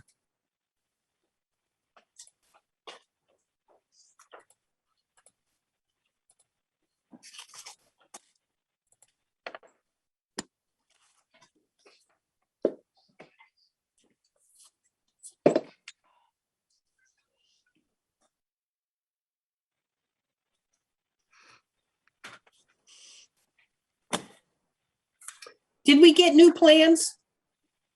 There were, we No. submitted some new plans earlier in the day today. Yeah, Okay. I did get some plans dropped off later in the afternoon, hard copies, but I didn't get any digital. So what I have right in front of you is just the other plan that we formally received. So anyway, the project site is at 59 Main Street, and the project involves the construction of a restaurant and other buildings, parking lots, utilities, and associated site work within the riverfront area within a coastal flood zone.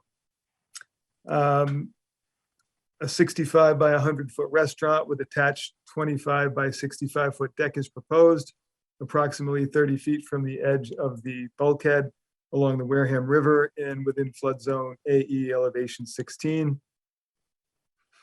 There are some other structures proposed as well on the site. And as I mentioned at the last meeting, this site had also been approved for a marina that was approved under a separate order of conditions. At the last meeting, there was a couple comments made. I think Sandy brought up some features that she wanted to see incorporated. And we, at the time, had not seen comments from the town's consulting engineer. At this stage, he has sent some comments in, and I spoke with him yesterday, and he still had not received responses to his comments and has not made a final recommendation at this point. So I know Bill did drop off some revised plans, as I said, late this afternoon with some responses to Mr. Rowley's comments. But I don't believe he's had a chance to see those at this time. So I'll let Bill explain the nature of the changes, and then we can go from there. All right, as Dave said, we did late this afternoon submit some revised plans. And we also did provide a reply to Charlie Rowley's peer review letter to the planning board. The changes that we made to the plan, if you I'll just try to briefly describe them, but if we start with the restaurant building, that 18 by 40 addition on the right-hand side of the restaurant building, that's been eliminated from the plan. And on the back of that concrete pad, there's been some the dumpster pad and dumpster enclosure over there. Just, I don't know what direction that is, more to the east, I guess, Dave, at the back side of that building addition, right on that concrete pad there. Yeah, we did some revisions over there. Nothing else much on the front of the building, couple of landscaping or site design issues. The pavilion has also been reduced in size. That was reduced and shifted a little bit more to the, I guess that would be the north, slightly to the north. So that has been reduced. There was a suggestion that was made to place a couple of sidewalks to allow access to the marina.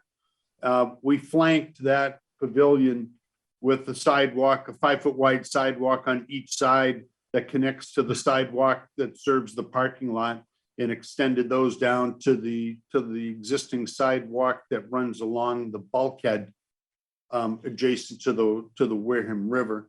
So that has been added to the plan also. There was a discussion about some runoff for the building. We just added a note to the plan that stated that we would collect all our roof runoff and run it into those infiltration chambers that we have from both the restaurant and the small commercial building. And we've added some other information with respect to the not the stormwater, but the sanitary sewer, the inverts that Charlie had brought up and discussed. So there was a lot of items on, not a lot, but several items on Charlie's memo that were added to the drawings. But for all intents and purposes, the basic plan hasn't really changed from what we submitted, although it is a revised plan and it's not really doing anybody justice not looking at the revisions of the plan, I think, at this point. So, those were the major changes that were made. The landscaping was the landscaping. It was a pretty detailed landscape plan, but I think that that was pretty much the changes. There were more reductions of building size than anything else. The parking lot's the same. We added some, I wanted to change the stone on that infiltration trench, that level spreader trench. So, we called for some river stone there. It might look a little better than the small pea stone that we talked about. But I might want to change that again. I don't know what your feelings may be on that, but I think that the river stone might be a little more attractive in that location. We also placed a few granite slabs on top of that level spreader, just so that if people were to want to walk across there, they could step on those slabs and get onto the sidewalk and get down to the water's edge if need be. Part of the Chapter 91 license that we're dealing with at the marina, we had to show some lateral access across the face of the site. So there's some lateral access signage that would be placed along that sidewalk, the existing sidewalk that runs parallel to the Wareham River. So those are the few changes that were made.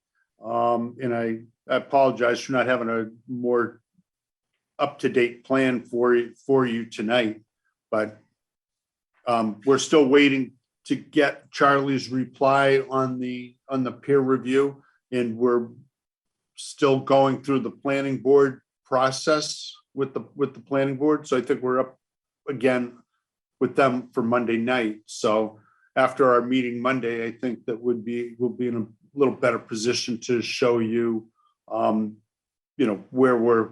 where this is actually headed at the present time. So just one quick comment or question, Bill. There was also a comment Charlie had about some concern about grades that might result in erosion to the river. So how was that addressed or what was the issue with there? I think you mentioned possibly some sort of a low retaining wall. And I'm not sure what came of that. Yeah, I mean, I'm not really in favor of that retaining wall. I don't think it's necessary. That bulkhead along the sidewalk is already at a little higher than elevation 5. It's 5.1, 5.2, whatever. So I don't really see the need to try to block any flow that comes from the river. And you might all recall that over at Bessie Park, occasionally, maybe once or twice a year during an extraordinarily high tide coupled with a storm event, that you do get some water that does come from the Wareham River. It does overlap the vegetation on Bessie Park. Hasn't eroded it, hasn't washed any of it away. I think that when you spread that out over larger areas, you decrease velocity. And I think the scouring nature of the water is greatly diminished. So we don't think it's necessary to have to build a retaining wall down in there. And I think that the turf and the vegetation in and of itself would provide mitigation for the erosion potential that may result. Okay, and just one other quick question, I guess, on a plan, may have been several concepts ago, there was a proposed deck across that low point in the wall. Is that no longer something that's part of the plan? The low point, I guess there's this ramp, sort of half ramp thing. Yes, that is still part of the plan. Okay, so there will be a deck kind of making this level. It'll be essentially connecting the two sides of the sidewalk. Yep, okay, that's fine. I think it's detailed on, let's see, it's detailed on one of the plans. All right, questions on the board. We'll start with Denise.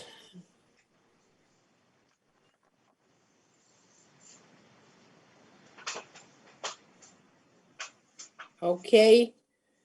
Carol. No questions at this time. Lisa. Can I ask you, Bill, just how big is that small building? I think it was 2,400 square feet. I think it's 1,200 actually. 1,200.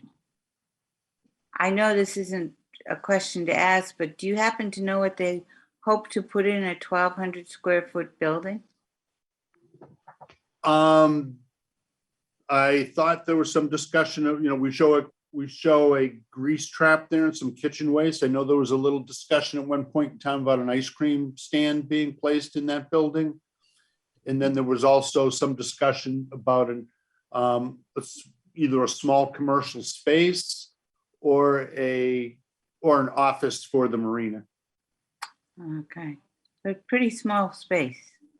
Yeah, I mean, an ice cream store doesn't take a tremendous amount in, nor does the office for the marina. But you're right, they're on the smaller side, but I think it's in keeping with the with that particular building and its architecture. Okay, thank you. Ron. No questions at this time. Mike. I want to confirm. So again, that proposed 16 by 40 additional addition to the main building on the main building on the right side of that main building, that's no longer going to be in the plans, correct? Yes. There's a set of stairs that's in that side that provides access to the kitchen level in the building. Okay, because I was just wondering what's going to be on the ground, if there's anything on the grounds, on the ground, if that's going to be, say, access to, say, the sidewalk near the pier or the building itself. So thank you. Yeah, you're welcome. Kwame. Probably not pertaining to conservation, but on Main Street, I mean, you have two exit and entrance for vehicles. And again, how many spots? I'm sorry. There's four. I think there was 46 that we have on that. 30 for the restaurant, 12 for the marina, and 4 for the commercial building. Right. So, again, I mean, I look forward to the newer plans when that comes along. Okay, Denise, are you there for questions? The only thing I had was, oh, wait, I'm still muted. Hold on.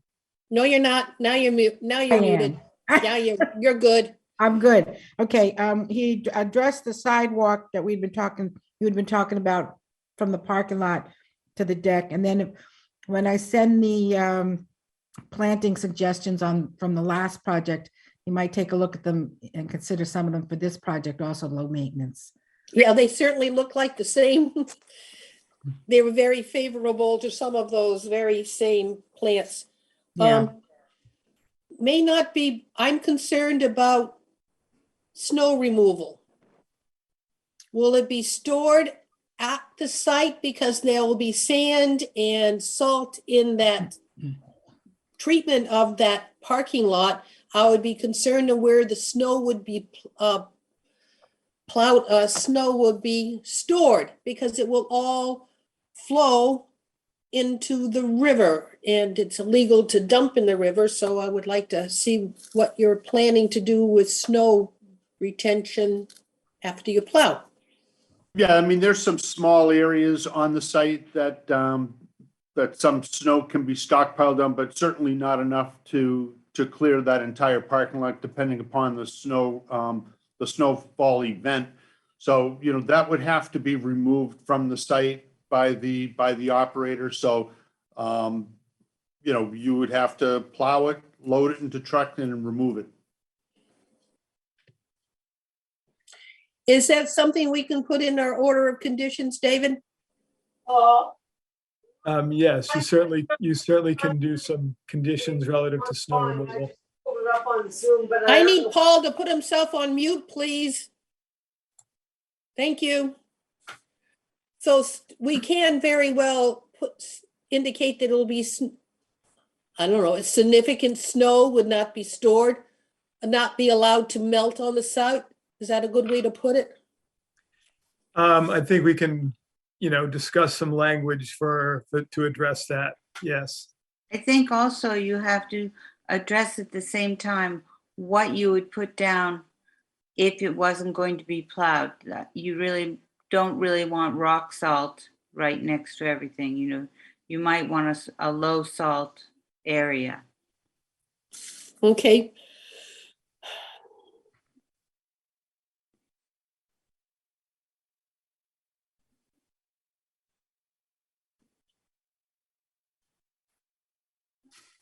All right. I think that is my questions. Is there anybody online that would like to talk to this project? We are going to continue, though. Do you see any hands? I don't see anybody. Yeah, let's keep yourself Motion covered. to continue. I have a motion to continue. February 2nd, good? Yeah, Bill? that's fine. The motion to Second. continue February 2nd. I have a motion and a second to continue until February 2nd. A roll call. Kwame, Yes. Mike, Yes. Ron, Yes. Lissa, Yes. Carol, Yes. Denise, Yes. Sandy. Yes, we're continued until the 2nd. The next hearing is LSE Hydra LLC. Is there anybody here for that project? Yeah, Dan Watson with LSE Hydra. And Bob Rogers with GAF Engineering. Okay. Wait a minute. Damn, sorry, there it is. Paperwork. Okay, Bob. Mr. Bichette, All right, let me just get this plan pulled up here. we got some new plans this morning.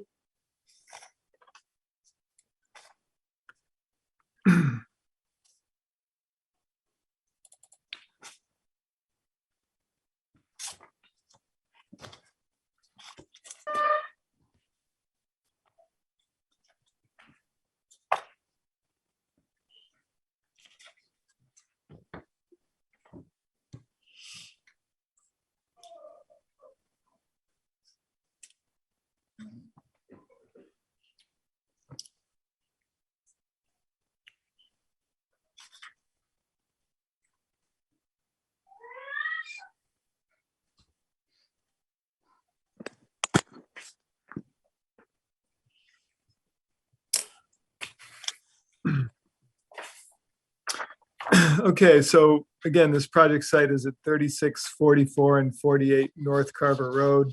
And the project involves the construction of a commercial solar array within riverfront area, bordering vegetated wetland and within the buffer zone to wetland and inland bank.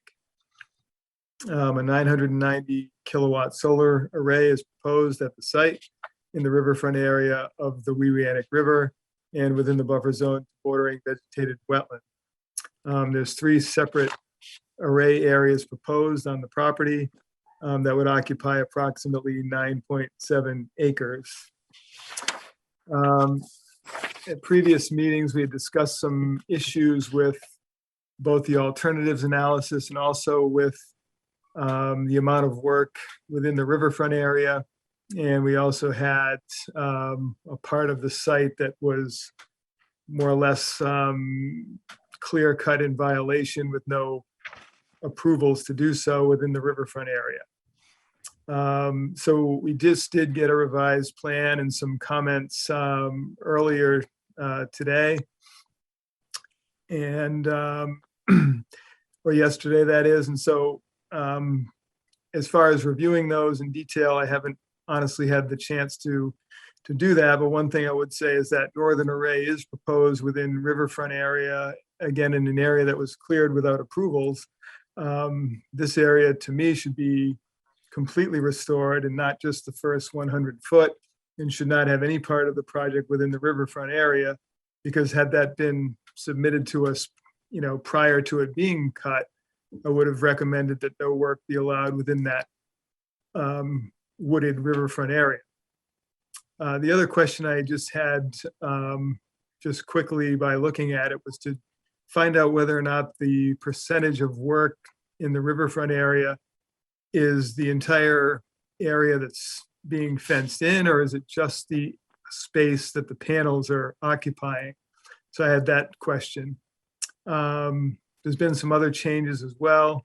The town's engineer was also involved with reviewing this, and he did state that the stormwater part of it is in compliance with the stormwater standards. But at this point, I would recommend that the hearing be continued again to allow time to properly review the most recently submitted information and to have these other questions answered. Bob, comments? Can you hear me all right? This is Dan Watson with LC Hydro. Okay, Dan, thank you. Yeah, I'll take that. Bob's had a lot of projects tonight, so I'll help him out a little bit. So just to kind of reiterate some of the changes that we've made, I think we heard the concerns raised about the clearing and the northern array that was conducted by the owner a few years ago without consultation with the commission in the way they should have. To rectify that, we've obviously proposed a pretty extensive restoration area all the way from the riverfront, the high water mark, all the way to the 200 foot area. To Dave's comment on what should be allowed, this is kind of a big focus what we've been doing for the last month, as we've been iterating with GAF here, is to reduce our entire development footprint to stay under the 10% threshold as required under the WPA and the riverfront protection section of the WPA. And we've really tried to make sure that we're in compliance with the letter of law as it relates to what we can develop in the riverfront. I think we've done that with this plan, and in that northern area, we're completely out of the 100 foot riverfront area, and we're staying well below 10% of the riverfront area for development in those areas. So that's one of the main things we focused on. We previously provided a restoration memo from Brad Holmes detailing what that restoration work will look like. Happy to circulate that again. In terms of the other array areas, the main thing that we've done is, again, reduced some of our panel counts to make sure that we're under the 10% threshold as required under the WPA. That's been the primary change. There was a change to our access road as well in the southern array that was required by the town's engineer. We've also increased some of the restoration areas within the panels footprint itself for any areas within the 100-foot. Again, trying to maintain a 100-foot natural vegetative state, improving on the current disturbed vegetation. And then lastly, I think we have probably since our last meeting with the commission updated our alternatives analysis to reflect some comments from Mr. Prichette as well. And I think we provided that a while back, but hopefully we've addressed all those concerns there. And so yeah, I think we've prepared a lot and made some changes, and happy to answer any questions about those. And we understand that this will get continued tonight, but hopefully we can bring any other issues to the table. Thank you. Questions on the board? Kwame? No questions at this time. Mike? Not at this time, thank you. Ron? No questions. Lissa? No. Carol? Denise? I read through a lot of the proposed restoration activities memo and the other memo, and there was a lot of movement in a positive direction that I felt. I had a question about the central and southern array. You talk about a joint agricultural management plan. Is she planting blueberry bushes there, or is that where the native pollinators are going? So within the 100-foot riverfront area, we're going to follow the restoration requirements, and so it's going to be native pollinators and focus on erosion control. And then outside of that 100-foot area, it's all going to be continued farm. The primary plan, we have an agreement in place with Linda Renta, the owner, as to what she can do there. It's all going to be beach grass mostly. She's going to look at doing some blueberry plantings along the outer edges of the panels, but within the array itself, it's going to be beach grass, and that's what she'll cultivate. And again, that's been our agreement with Linda since 3 years ago when we originally were talking to her. She wanted that, and that's part of our application here is to make sure that she's going to continue to cultivate within the array itself for those to the middle and southern array. Yeah, it looked like that she's moving all of the blueberry bushes to the outer area. It's going to be like the border that goes around the fencing or something. Well, that's for screening. So that was part of the town asked us to add in screening there. We talked to them and said it would just make sense to move the blueberry, as many blueberry bushes over there as we could, to be natural, screening, as well as being a kind of a U-pick blueberry patch. And then I think Linda's talked about other locations she might move those, but that's it provides a dual effect, screening and also being a U-pick patch. And then the area where the trees were cut down and you're working to get the trees back into that area, that is between the riverfront and where that you're doing this? So we'll be bringing trees back in within the riverfront for the 100 feet to make sure that there's a completely non-disturbed vegetative 100-foot buffer that should have been there if no tree clearing had taken place. Again, referring to the WPA, you have to maintain a 100-foot vegetative strip, even if we got Concom order of conditions, you would have required that. So we're bringing that back, certainly, and that's the plan, and we want to make sure we rectify and mitigate. And then there's going to be vegetation under that array also? Yeah, but that will be entirely a restoration focused seed mix, meadow mix, at the recommendation of our consultant.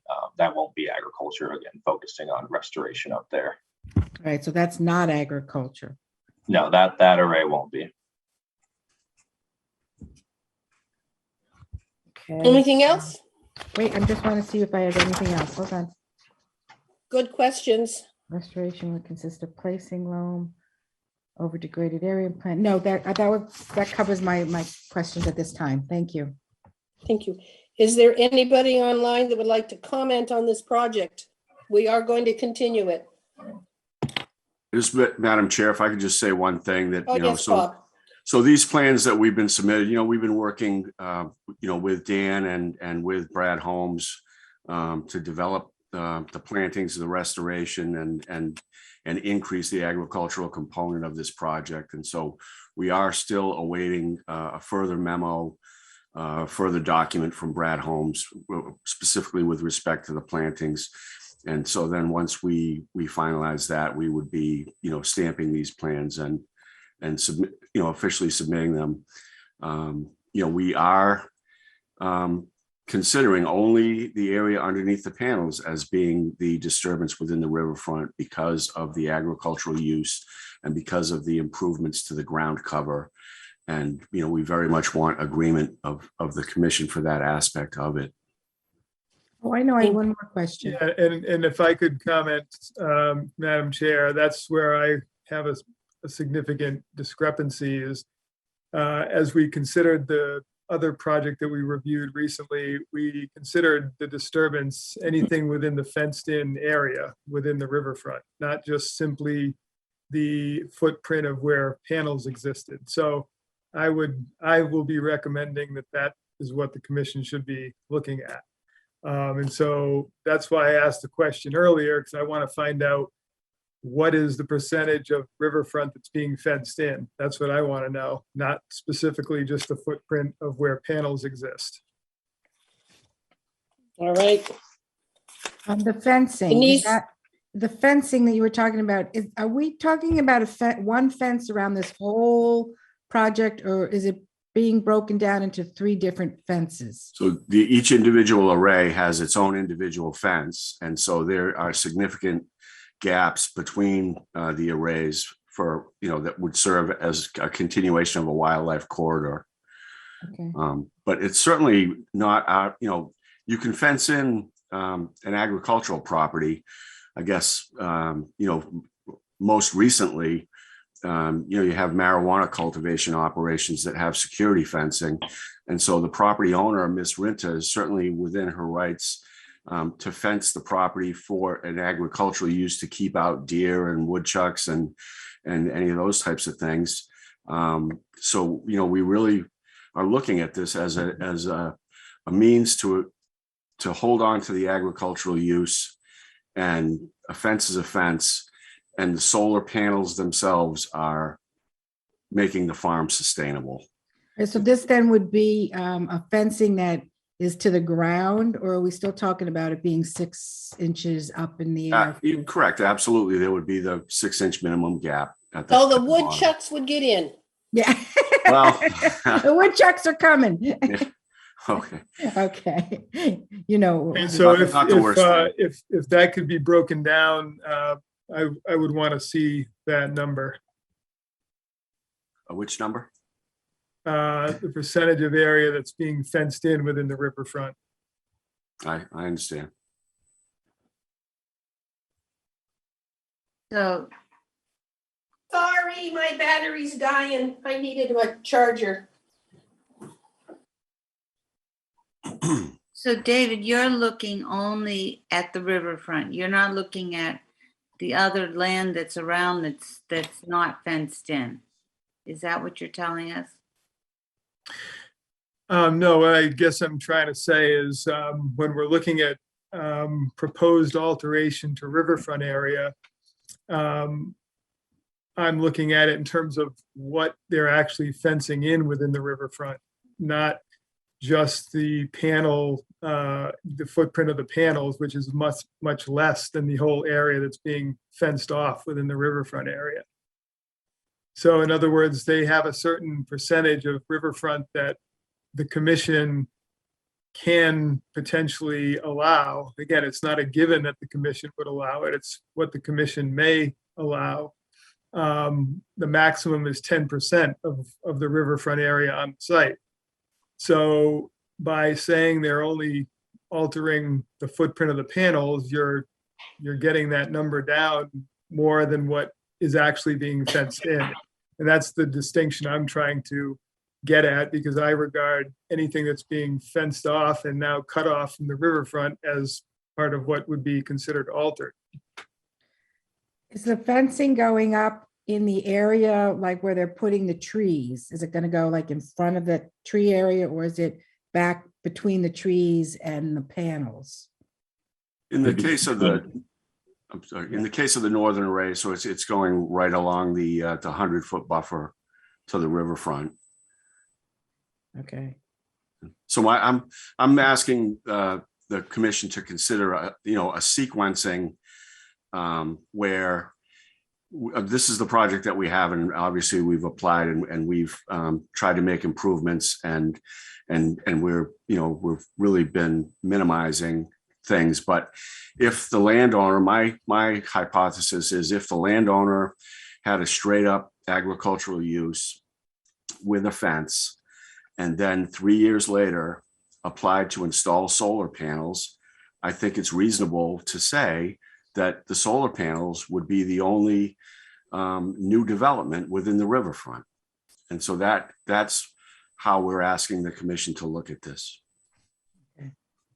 Right, but at this point, we don't have that situation, and we also have a situation of an area that was completely illegally clear cut that you're now proposing to use half of for your project and fence in half of it that never was used for agricultural crops before. So to say that they could have just fenced that off, there was no crop there. So, these things are important and they do add up, and these are what have to be addressed, and why I want to see what those numbers actually are. What's that? I understand. Okay. And I would just add on that last note, I mean, that northern array, we have withdrawn from the 100-foot in recognition that if Linda had came before the commission, that would have been the restriction placed on any of her activities up there, would have been that 100-foot boundary. And we're pulling off that intentionally, recognizing that that's what should have taken place. And that's been a haircut for us to take those panels out of there. That's we lost probably 25% of that array up there doing that. But we want to make sure that we make this project work and right. And again, in that area, there wouldn't have just been the 100-foot. There would have been a full 200-foot area that was subject to review and approval, not just the 100-foot. That's what's indicated on the plan, and that's why I'm harping on it, is because that's important to note. Sure. I guess I would just say if there was an agricultural activity that she had proposed, it would have been a 100-foot riverfront area that would have been applicable to her agricultural activities up there. If she had come before us with the proposal for this tree cutting in this area, is it a type of project that would have been approved or not approved, or? It would have been something the commission would have had to have reviewed, and typically you're trying to maintain the 200-foot riverfront. That's the whole point of that resource area. So I would have recommended that not be disturbed, because it hadn't been disturbed previously, other than some harvesting of trees some years ago. And we would have heard her reason for the clearing, and it could have been for harvesting more than, we would have heard her proposal for why she was clearing between the 100 and the 200 foot. It could have been very much for harvesting. Okay, that type of thing is allowed or not allowed within that area? Clear cutting wouldn't have been allowed, no. But harvesting would have been, more than likely would have been. Okay. And she clear cut, or is there still trees there and it's been harvested? No, it's been clear cut. There's no more trees there. There's no more trees there.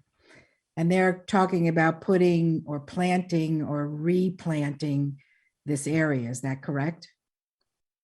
Only 100 feet, not between the 100 to 200 foot. Not between the 100 and 200. They're still planning on. Is that my understanding, Dan? That's correct.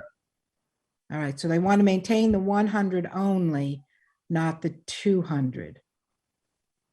Okay, right. All right. Thank you. Okay. Anything else before we ask the public? Is there anybody here who would like to comment on this project?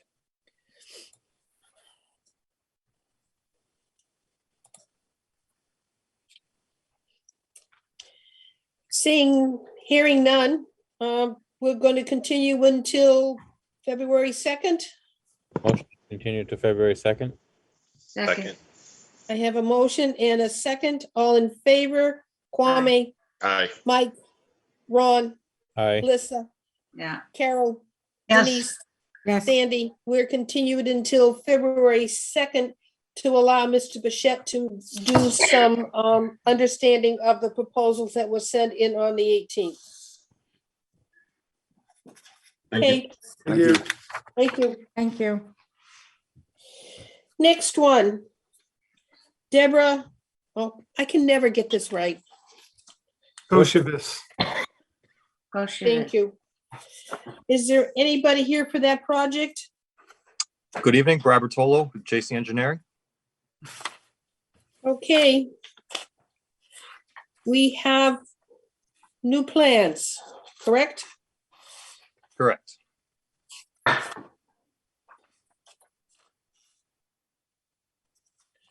All right, Mr. Bichette.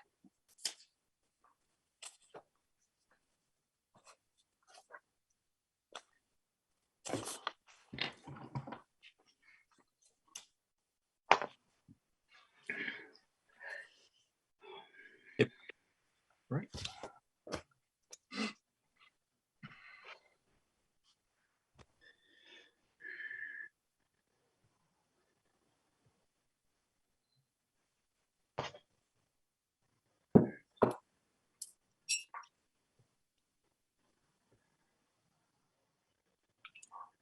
Okay, so this project site is at 76 Pinehurst Drive, and this project involves the reconstruction of a seawall. At previous meetings, we had discussed that we wanted to see the wall pulled back closer towards the house to be in line with the location of the previous wall that is partially collapsed, and also to have the stairway recessed back into the site. Brad has submitted a revised plan which shows those features, and also proposes a dry well to handle roof runoff from the house and the patio. They've also incorporated pervious pavers as far as any walkways and so forth. So I think that's the nature of the revised plan, and I'll let Brad discuss that further. All right, thanks, Dave. Yes, we revised the location of the sheet piles and are only replacing or installing walls that's to the north of the current bulkhead area where the old stairway was. The wall to the south of that's in good shape. It's continuous with the neighboring wall that's to the south of that. So if we were to saw cut that, we feel there'll be some structural issues right near that southern property line. So at this time, we're going to maintain that existing concrete wall that wraps around the bulkhead and remove any concrete that's to the north of that, including the sections that have collapsed into the beach area. So there'll be all the concrete in the old stairwell, these remaining standing portion that's approximately maybe 20 feet long along the northern portion of the property, and then the area again that's between the two salt marshes, the small sections of concrete. We do provide some erosion control while those activities take place. We are proposing driven sheet piles, so there should be minimal excavation in regards to that process. In regards to the dry well, we are connecting the two rear gutters just to capture that surface, that runoff. Currently, there's a pipe that discharges it directly towards the water. And I believe the deck has been discussed before. We're matching the existing size that was previously there per assessor's records. And again, we're removing a sizable concrete footing and replacing it with 5 sonotubes. The footprint of the 5 sonotubes is considerably less than the pre-existing footing that's there. But that wraps up the revisions to the plan. If you have any questions to it, I'd be happy to answer. Okay, we'll start with Denise. No, it seems that he covered or changed everything that I had a concern with. Thank you. Carol, No questions. Lisa, Done.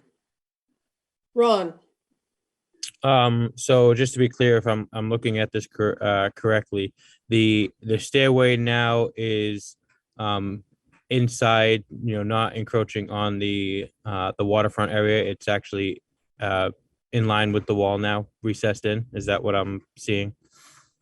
Yes, it's in the same location, because the wall, the configuration of the former stairway, the steps led down to the bottom landing parallel with the wall. In this case here, we're going to have steps perpendicular to the wall. So we'll be digging into the bank to provide sheet piles, and we'll pour a small concrete slab at the bottom, and then they'll build a set of either aluminum or pressure treated steps that connect, provide access from the upper walkway down to the sand, the beach. oh, I Okay. don't like pressure treated. Yeah, that would be I would rather see it in aluminum, something that's not really going to break down over time. But other than that, I mean, the revisions are exactly what we were looking for. Okay, Mike, No questions, thank you. Kwame, No questions, thank you. we I issued just did have one more quick question, just to clarify. How are the sheet piles going to be done, Brad? Is that going to be done from the landward side, or are they going to have a barge come in to do that? The property owner did meet with a company that said they could reach it from that staging area. Okay.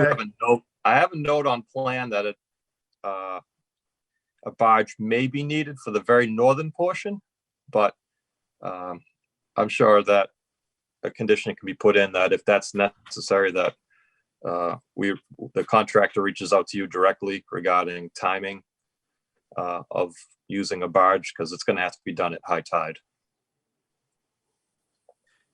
Got it. Okay.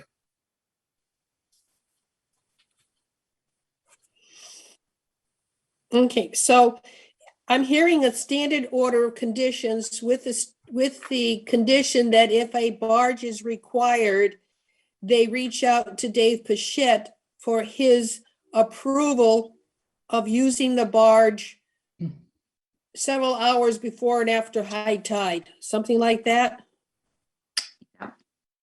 Yeah, Yes. that's acceptable.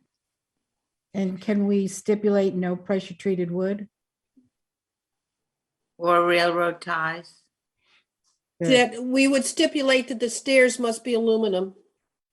Okay, so that's two conditions. Now that's aluminum, but would it also work with some artificial wood, Trex type of AZEC? The people are making stairways with that as well, and that doesn't break down. All right, what would you like to say for that condition? Stairs not be made out of wood? I would say wood or railroad ties or. Well, that's wood. Yeah. I would say that it would need to either be some type of a composite, composite material or aluminum. I wouldn't want to see any type of a wooden material down there. Okay, composite, yeah, is a good word for it.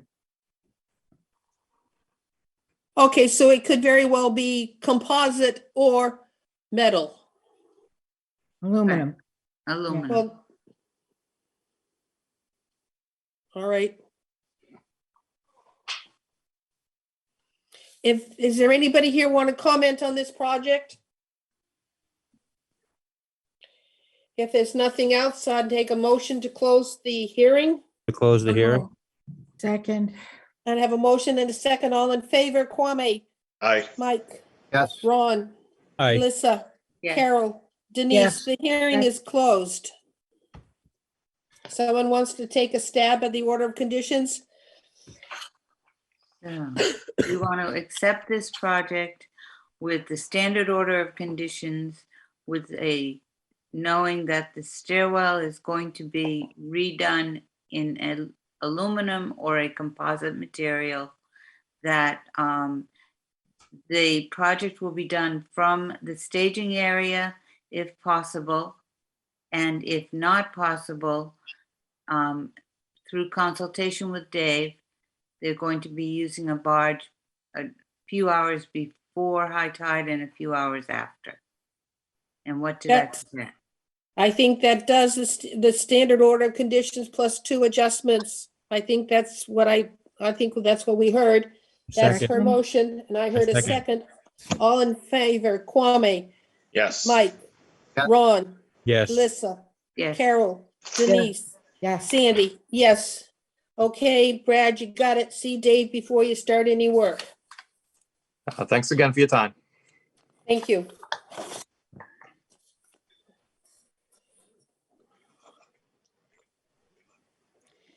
The next hearing is Wareham MA3. They have requested a continuance. We have somebody with a hand raised on this, I believe, so. are you- We're continuing it. We've said that we would not do comments on anything being continued. I think I made that statement at the beginning. I believe you did. She may just have a question about the continuance as far as when it Okay, would be. let her ask the question as long as it's not pertaining to the specific project details. Thank you. Who is it? Tricia. The words. Good job. Hey, folks, you just asked me to unmute. I didn't raise my hand. If it showed up for you, that was by mistake. Oh, okay, sorry about that. So, Okay, Motion to So- continue to February 2nd. I have a motion to continue until February Second. 2nd. I heard a second. All in favor? Yes. Kwame, Yes. Mike, Yeah. Ron, Yes. Alyssa, Yes. Carol, Yes. Denise, Yes. Sandy, yes, it's continued into February 2nd. We now have Wareham PV LLC. Also continue to the 2nd as well. The motion to continue to February 2nd. Second. I have a motion and a second. All in favor, Kwame, Mike, Yes. Ron, Yes. Alyssa, Yes. Carol, Yes. Denise, Sandy, yes. We have a hearing for George Barrett. They've asked to be continued until, was it the date? It was not the 2nd, was it? I believe think it the was, I second. think it was the 2nd. Was the second. Okay, Motion to continue to February 2nd. Second. I have a motion and a second. All in favor, Kwame, Yes. Mike, Ron, Yes. Alyssa, Yeah. Carol, Denise, Yes. Sandy, yes, we're continued. We have a request from Krista Foley for continuance until the 2nd. Motion to Yeah, I continue have an to February issue with, 2nd. no, I have an issue with this continuance. First of think all, that- first they requested a continuance to the 16th, Sandy, February Okay. 16th. 16th. This has been requested for continuance. This is the 4th time. I think at this point, we have a lot of information about this area and the docks and what we, or how we feel about additional docks in this area. I think we should notify the, who are they? Mr. Foley. Mr. Foley, that this is the last continuance that they will receive, and that if they need to come to the next meeting to present and discuss. The Well, they've 16th. asked for continuance 16th. until the 16th. Okay, so then We until the will ask them to get to the meeting and discuss with that us. somebody represents them, comes to the 16th meeting to talk to us as to why this is continued to be continued. No, Correct. we really. Well, I think not just why it's being continued. I think we have reached a point where we can discuss this and vote on it, but with no new information would be coming to us that would be changing our minds as to, or giving us more information as to why we should change our minds as to what's going on in this area with docks. Yeah. So I I would agree. I would agree with you 100%. I guess one of the questions that I have, maybe Dave, you can answer it, or Sandy, you can answer it. Or maybe we talk about it after we finish the last couple of hearings before we close the meeting, because I do have some comments about continuations. So maybe we talk about it after. But I do It's in for the minutes for after the meeting. Okay, is it? This, are we sorry? We have discussion of continuance as part of this agenda, so we can Okay. talk about that when we get through our hearings. Yeah, I think that we should. So I mean, but I do agree 100%. You know, it's been continued a lot. And I think we need to at least discuss going forward what something like that would look like. But I do support that 100%. So the motion, we have, the request is continued to February 16th. Motion to continue. We had a February motion 16th. and a second, and I was No, doing wait, the we roll need call. to, we can continue it with a notification that this is the last continuance. We don't, Correct? Or I'm not ready, I'm not willing to do that until we talk about how we handle continuances. Well, then how do we tell them that they have to be at this next meeting? They have to be notified in some way, shape, or form. That they have to We come to the next request that meeting. they attend the next meeting, or their representative attend the next meeting, because at that Okay. point, we might have a, shall I reason. say, A valid reason for all these. we have something that we've talked about as to how long how long people can continue. There must be a reason that they're trying to continue this, and I'd like to have somebody from this entity talk to us about why it's being continued. Well, you know exactly why. I don't know exactly why, because I haven't heard from them. Well, they're waiting for. the ruling So to their come down. request is to the 16th, by the way, not the next meeting. No, I Yeah, did that. I yeah. did do the 16th.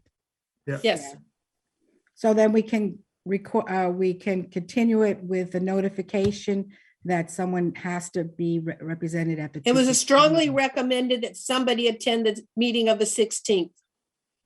Yes. Okay. Um, I don't So know. if Denise, it's your strongly vote? strongly recommended. So Sandy, let me ask you, is this going to be, I don't know if we can talk about it now, no. Well, we have to, because is this going to be something like they're going to say, oh, you sprung it on us? We didn't think you were going to vote this week. We're not voting on, what are we voting on? We're voting we're on not continuing. Just to continue it. I know, but when they come and they're sitting there and Mike says there's no new information and Ron says we've been through this before. Well, we and don't then we don't say have we to wanna- we don't have to grant a continuance. They can ask for it at the next meeting, but that doesn't mean we have to give it to them. We have the discretion on whether we want to close the hearing or continue Right. the hearing. So that at that point, we would make it so it's not really being sprung on them, because we have the discretion on whether we think it merits a continuance at the next meeting if they're there, or if we want to vote to close the hearing and then vote on the project. So it's not really being sprung on. I mean, they know the process. Mm, If they, Gonna be. Yeah. Okay, So we then- had a motion to, and seconded to continue until February 16th. Everybody voted yes. And Denise, what is your vote? Well, aren't we putting in that would they have to be notified to attend the 2:16 meeting? I mean, we're saying we're continuing it. That doesn't say we're notifying them that somebody better show up to that meeting. Yes, I will notify them that they need to be at the next meeting. Okay, does Or at that the have to 6th be at the in the meeting of the motion? 16th. That does not have to be in the motion. It does not. I don't Does want- not have to, because Mr. Pichette just said he's going to do it. Okay, So Denise, what's your vote? no.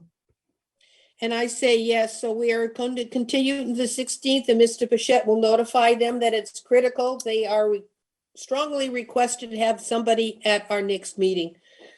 Okay, we have one more to, Go ahead. we have one more hearing. Dana Levy and Denise Long at 80 Mayflower Ridge. I didn't hear anything from them. Did you, Dave? I have not heard anything, so I would recommend continue the hearing. Okay. Until February 2nd.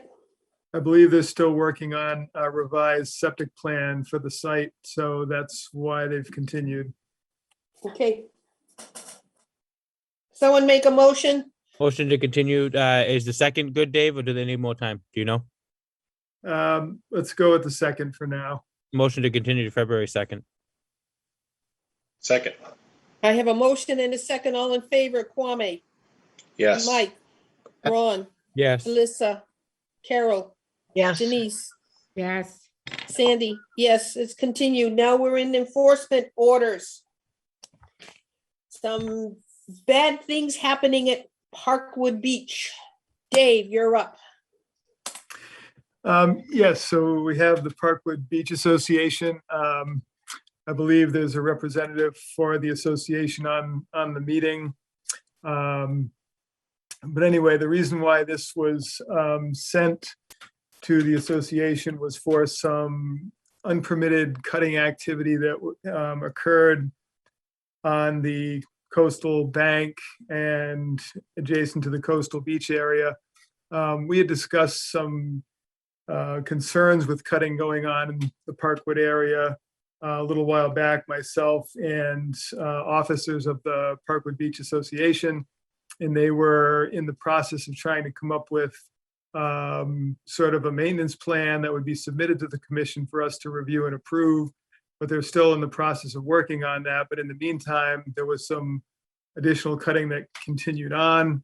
I got a call about it, and so I had to take a step to issue a formal notice to the association and issued a $300 fine at the same time, since it's something we had discussed, and they were in agreement that things should cease until they got this plan reviewed and approved by us. But obviously, they don't control every single person within their association. So, but the work was done on the Parkwood Beach Association property, and so therefore that's why this notice was sent to them. And Jamie Lupino is here from the association to kind of discuss the matter with the commission.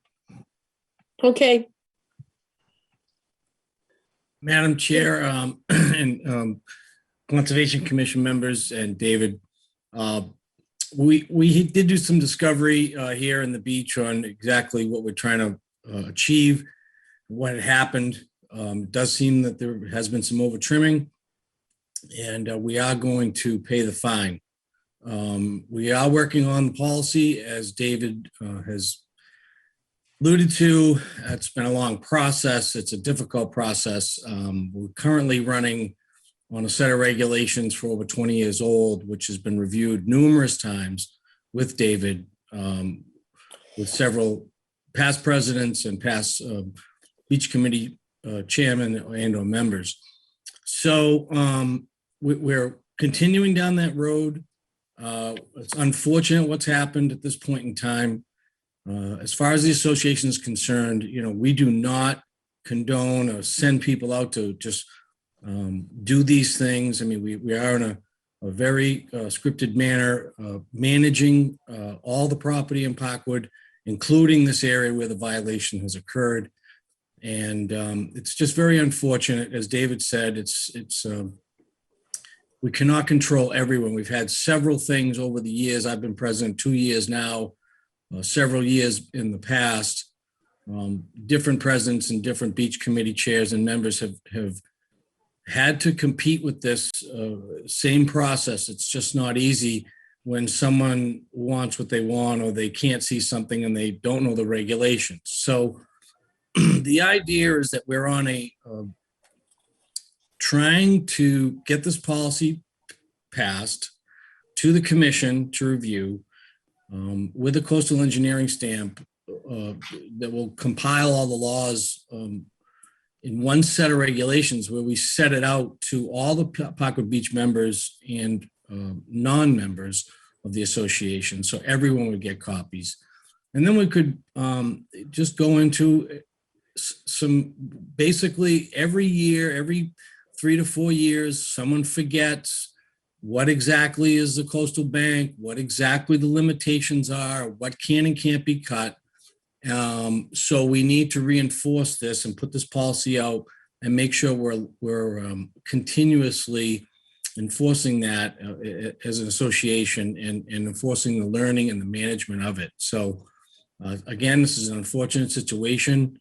I know that David has a longstanding relationship with most everybody who has been either a president or in the association on the beach committee, who has confronted him in several areas about trimming and or the regulations. Homeowners will call all the time and we'll say, you shouldn't be cutting that. And they'll say, well, we talked to Dave Bichette. He said we could cut this. So we're aiming for this policy. We're looking for a little guidance as well from David and through the commission with our policy. We're hoping to have it done in the springtime and we can get it forward so we can rectify the situation.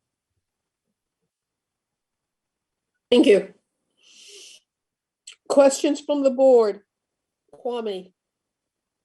Mike? It seems like it's a little, I'm sorry. Nope. What's your question? Go ahead, Kwame, go ahead. No, I'm just saying it seems like it's a little unfortunate, but yeah, with this, I'm gonna have to take a drive over there like soon just to see what's going on. I didn't get over there to see. Hey, James, is it in front of one particular house? Numbers so we can look at it? Because that's a big, long slope to look at. David, I'm gonna have to refer to, the lot that is cited runs from the whole, the front of the beach, the marsh area, all the way down. And in my discovery, I found areas that have been trimmed, over trimmed, or overcut in all those areas. And so I can't just say that it had been one particular area and we can't pin it down to actually one particular person. So it's just walk the bank and look over toward the beach and see where the material has been cut. So, right. And I just want to reiterate the fact that, David did walk with myself, the beach committee chair, and 2 members last over a year and a half ago. And we were discussing the exact policy I'm referring to about how we're going to position it. And then we did produce the document. We gave it to Dave and he said, we just can't simply bring that forward without, coastal engineering stamping some more information. So we went down that road. Last year, as the president, I submitted to the association that we have a no trimming anywhere in Parkwood on coastal areas. We stopped in all conservation areas. It caused a lot of grief on my end, and it caused a lot of people to say, we've been trimming things normally for 40 years here. What's the problem? Why am I the problem? Well, I had to reiterate the fact that any one person wasn't the problem. We were at an all stop because there were some problems. So David was there with us. We did walk the beach that day in its entirety. He pointed out some areas that were over trimmed at that time. So it is unfortunate. I welcome you guys to do your discovery. And I look forward to getting forward with this policy that we can comply. And then project wise, as David has pointed out to us numerous times, we should, be coming forward if we want to trim a specific area or take a specific area and manage that versus, average normal trimming as a project and then bring that forward individually. So those are the things we're looking at. In our coastal areas, I don't have the map of the whole area for this discussion purpose. It's really not for this discussion or purpose. I didn't want to get long-winded with this. We're looking at it now to break it up into sections so we can have that discussion and actually label it on the lots that we have, which are actually labeled as big 1 or 2 lot properties as beach. So this is the process we're under. It's a difficult process, even with some of the engineers. They really our engineers are project driven And it's a little difficult for them to wrap their arms around something that I'm trying to get a total coastal trimming policy for conservation wetland, so. Okay. Mike, any questions? Yeah, we have to take a look at the site and check out the plans and just move forward. Thank you. Ron? You're muted. Yeah, just a couple of questions. As far as the association standpoint, has there been any type of like cease and desist letter sent to all of your members to say you need to stop doing this? Because it seems like it happened and then it happened again. So has there been Yes. any type of communication that has told them it needs to stop? Yes, Ron. And obviously, if it's something that you can identify who in the association was doing it, then obviously, as the association, the fines that we're giving you could be passed on to that member. Because it's unfortunate that it may be a select few people that are doing it, but it kind of affects the entire association. I get it. I'm in an association. I deal with things all the time too. It's not easy, but definitely getting ahead of it and stopping it from continuing to happen is important.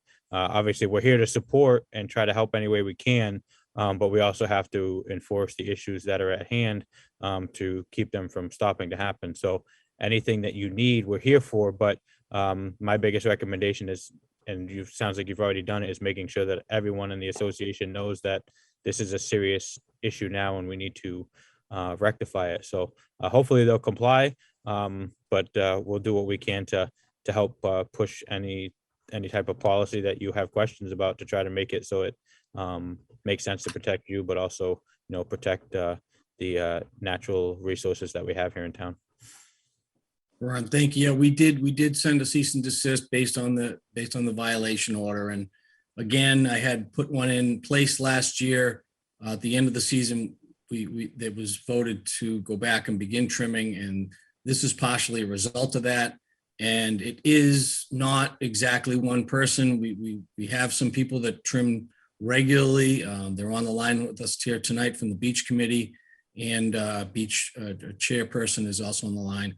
They try very, very hard to maintain the property. And that's a difficult situation with invasive plants, natural overgrowth, and then to identify individual plantings or things that just end up growing and how fast they grow. So we have actually done a very good job trying to manage that all the way around. But over the years, this creeps up, and it has always been. So it is my goal to finish this time around and use this as the momentum to finish the policy, finalize it, get it in front of the commission, have David review that and put it in front of you for review.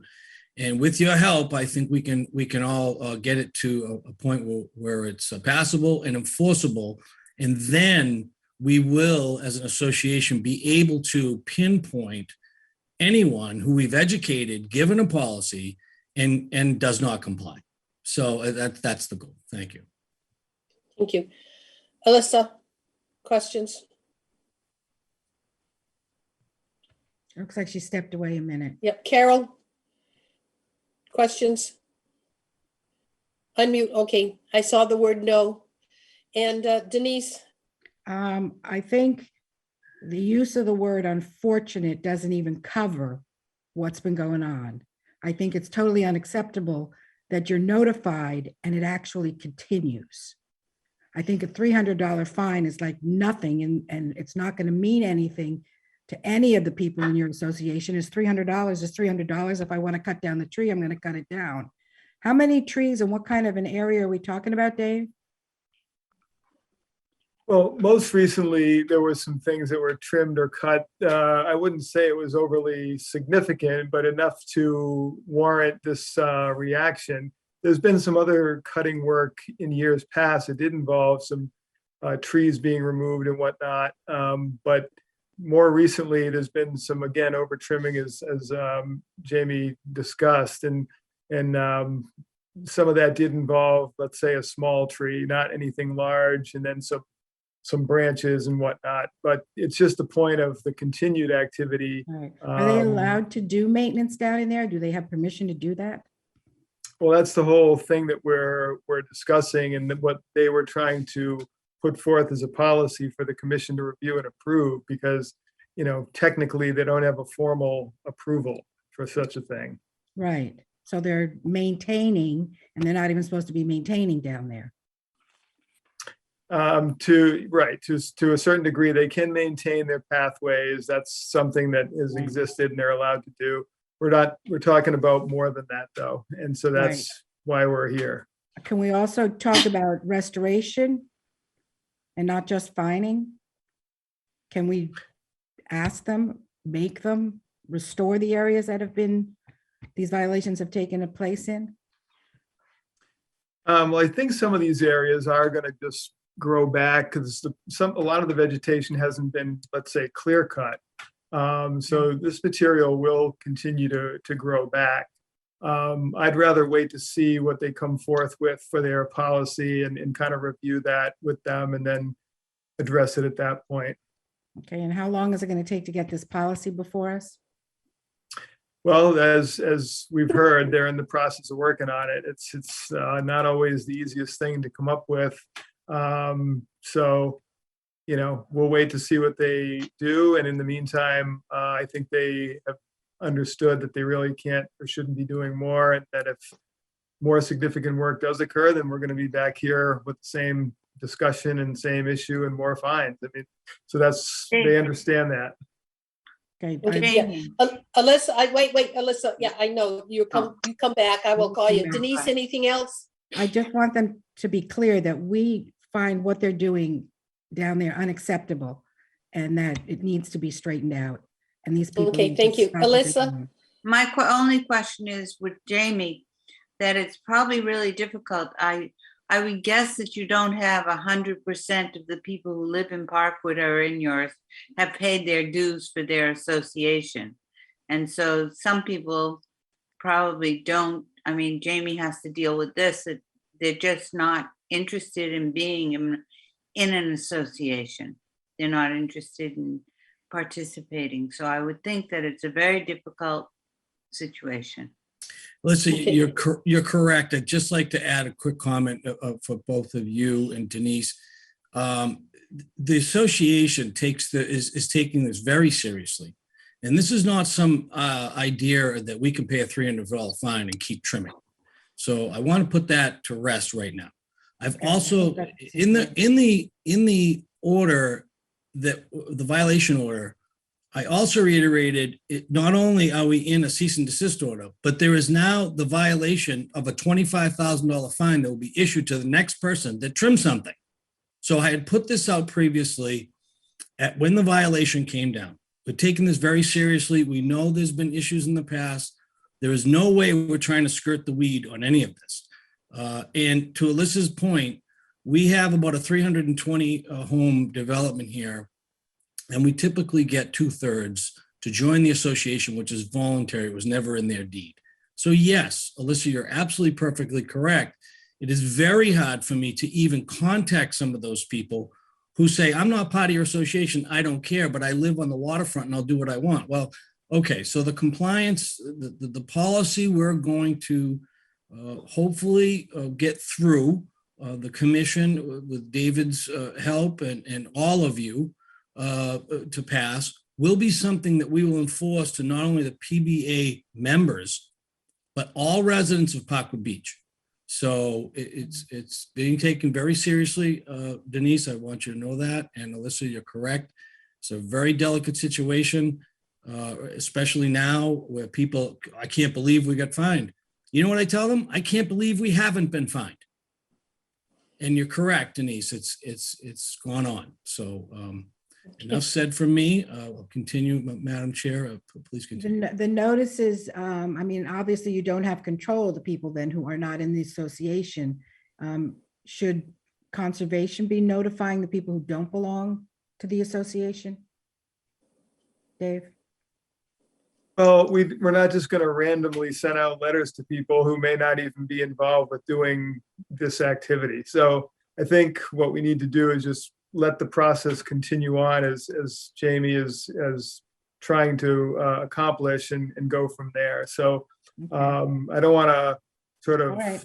get beyond the process that we're trying to follow here at this point in time anyway. Okay. Of course, if there is one individual that's, let's say, either caught or proven to have done a lot of illegal cutting, then of course we'll issue a citation to that person directly. But without that, it's not something I just want to randomly start sending letters to people about. And just a comment, most of the people in the association are not on the waterfront. So That's right, Madam Chair. I really would expect that the people who are pruding are the ones who want their vistas. Madam Chair, you're almost right. In some instances, we've had them streets in and then go forward just because they couldn't see out one window, but it's not always the case. And I'll be honest with you, as almost a lifetime resident of Parkwood Beach, we've just about seen it all, from someone new moving in and chopping something up that they have no idea. So education there is the path to make sure every year everyone's educated on what the laws are, because that simply seems to be a lot of the fact. But yes, along the waterfront, it is always a vista pruning issue. And it's not always the people though that are sitting on across from those views. It's not always, but yes, you're right. Okay. I'm just going to a little side point here. We had a massive tree cutting along Onset Bluff. No idea who cut down those 70-year-old trees. So we're not happy with people who are taking down our resources because they want to see more of a view. We also have constantly vista pruning on Swiss Beach and Swiss Nick. Can't catch anybody doing it, but that's on town property. So unless someone else has another comment on this, I'm going to ask for a motion to ratify the enforcement order with a $300 fine. And we can move on. We've got a couple other things on the agenda. Motion to ratify the enforcement order with a $300 fine. Second. I have a motion and a second. Kwame, Yes. Mike, Ron, Yes. Alyssa, Yes. Carol, Denise. Yes. Sandy, yes. Jamie, it's probably like herding cats. We're doing what we can, and I appreciate all of you. I know this is a difficult situation you deal with in different areas, and I just want to reiterate the fact that Dave Bichette, your enforcement officer, and has been very good to the association and to the residents as they call and they all want to do something. He's tried to do it as well. So it's herding cats all the way around. It's not just the association, but yes, it's a difficult situation. Appreciate your time. Thank you. Thank you. Thank you. Certification of compliances, Dave. Yes, so the first certificate of compliance we have is the Tina DeAngelis site, which is the 21 Bayberry Road property. This is the site where we had issues with the driveway and utilities that were put in prior to our approval. We since went through the permitting and did ultimately approve all of that work, which has now been completed. And there's a request for the commission to issue a certificate of compliance, which I would recommend since everything is completed and there is no further work to be done on that particular order of conditions. Motion to accept the certificate of compliance. Second. I have a motion and a second. All in favor, Kwame, Yes. Mike, Ron, Yes. Alyssa, Yes. Carol, Yes. Denise, Yes. Sandy, yes. Okay. Next one. The next one is an old order that came up during a property transaction. This is at 2 Jacks Marsh Lane, which is a lane off of Indian Neck Road. This order of conditions was for the installation of this roadway to get back to the house, lot, and property at that address. So Oh, okay. this goes back quite a number of years. So the work has been completed. I don't have any issues with it and would recommend issuing the certificate of compliance so they can clean up that old order of conditions off the deed. Yes, they want to sell the property. Can't do it with Yes. this on it. Okay, Motion to accept the certificate of compliance. Second. I have a motion and a second. All in favor, Kwame, Yes. Mike, Ron, Yes. Alyssa, Yes. Carol, Denise, Yes. Sandy, yes. Now, we have some other discussion points here where we had received a form from Dave for the missed meeting certification. What I'd like to do is, unless there's comments on it, use this form as if we miss a meeting, we are required to catch up with this, and this is acknowledging that we have seen the meeting we missed.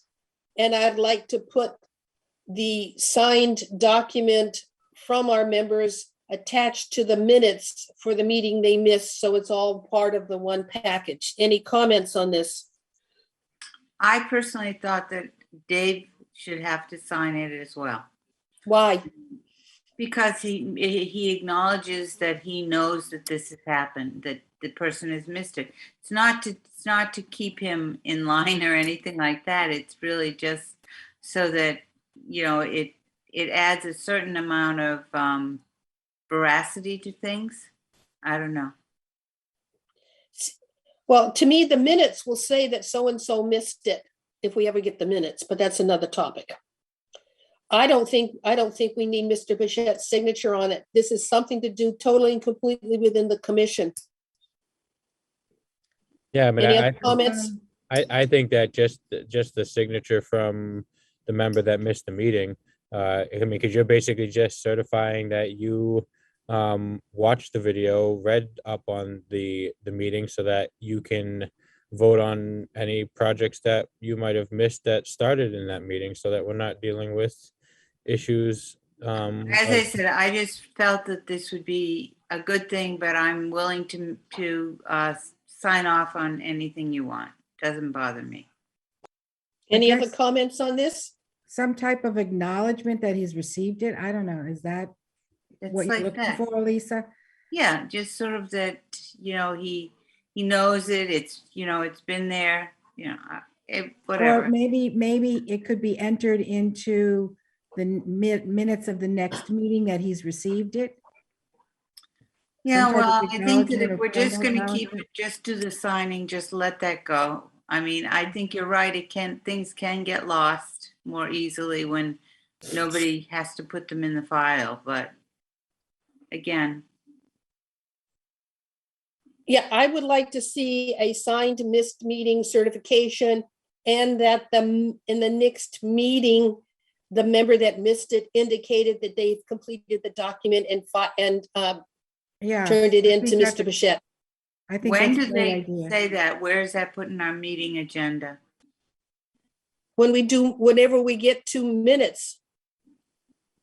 We don't have any minutes. When we do have minutes, it will be on our agenda.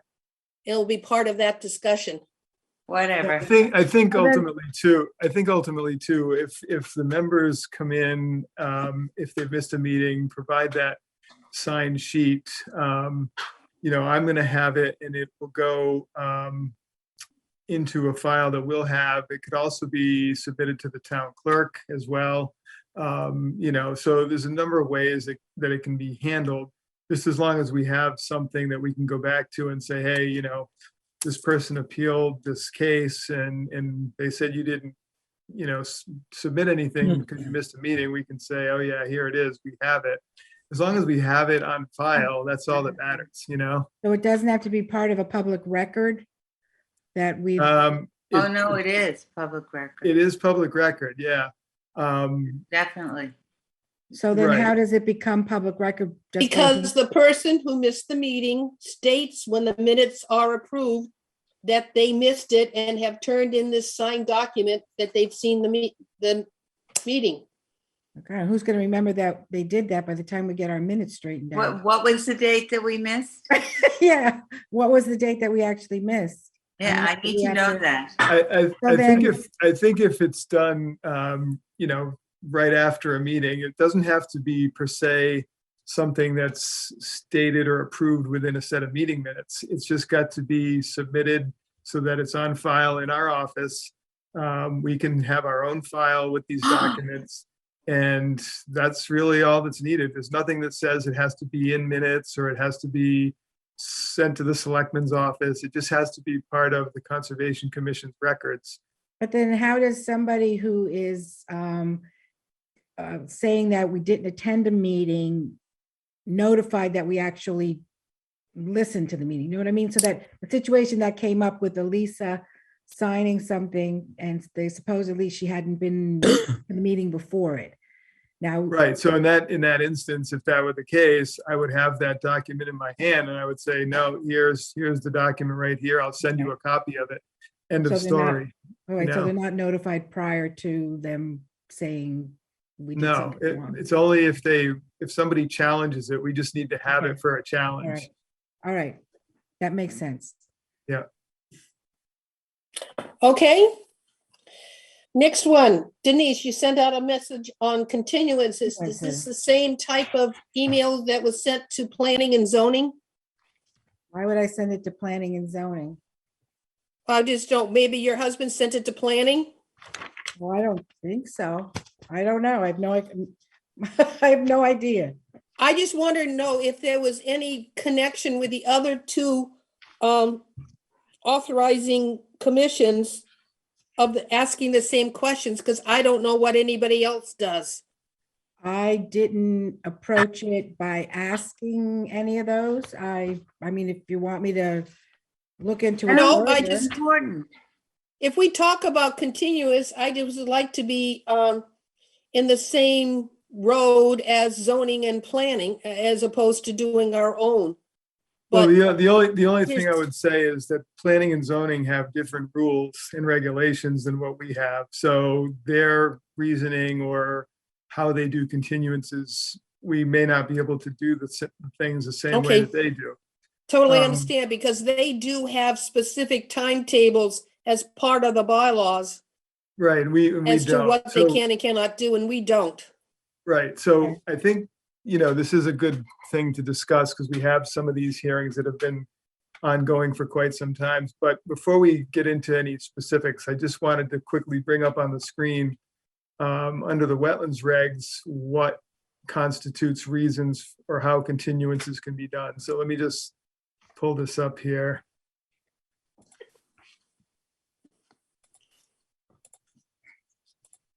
So what you're going to do is, what are the rules and regulations for continuances and where they can be found? And you found these.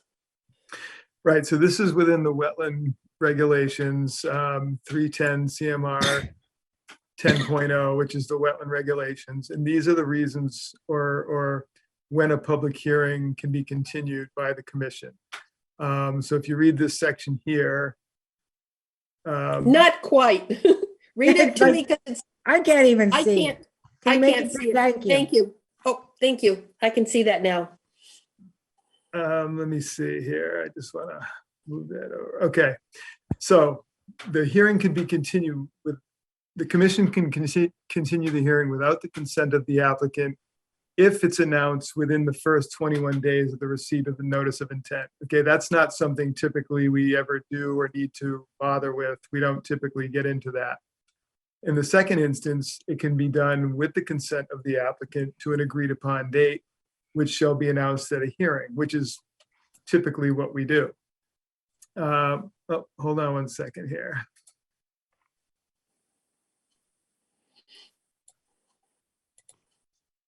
I think Ron got bounced out of the meeting here. I'm just readmitting him.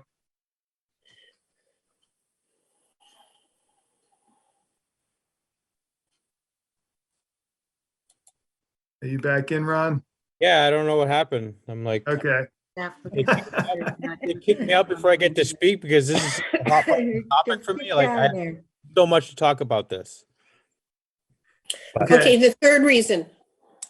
The third reason, as you can see, is with the consent of the applicant for a period not to exceed 21 days after the submission of a specified piece of information or action.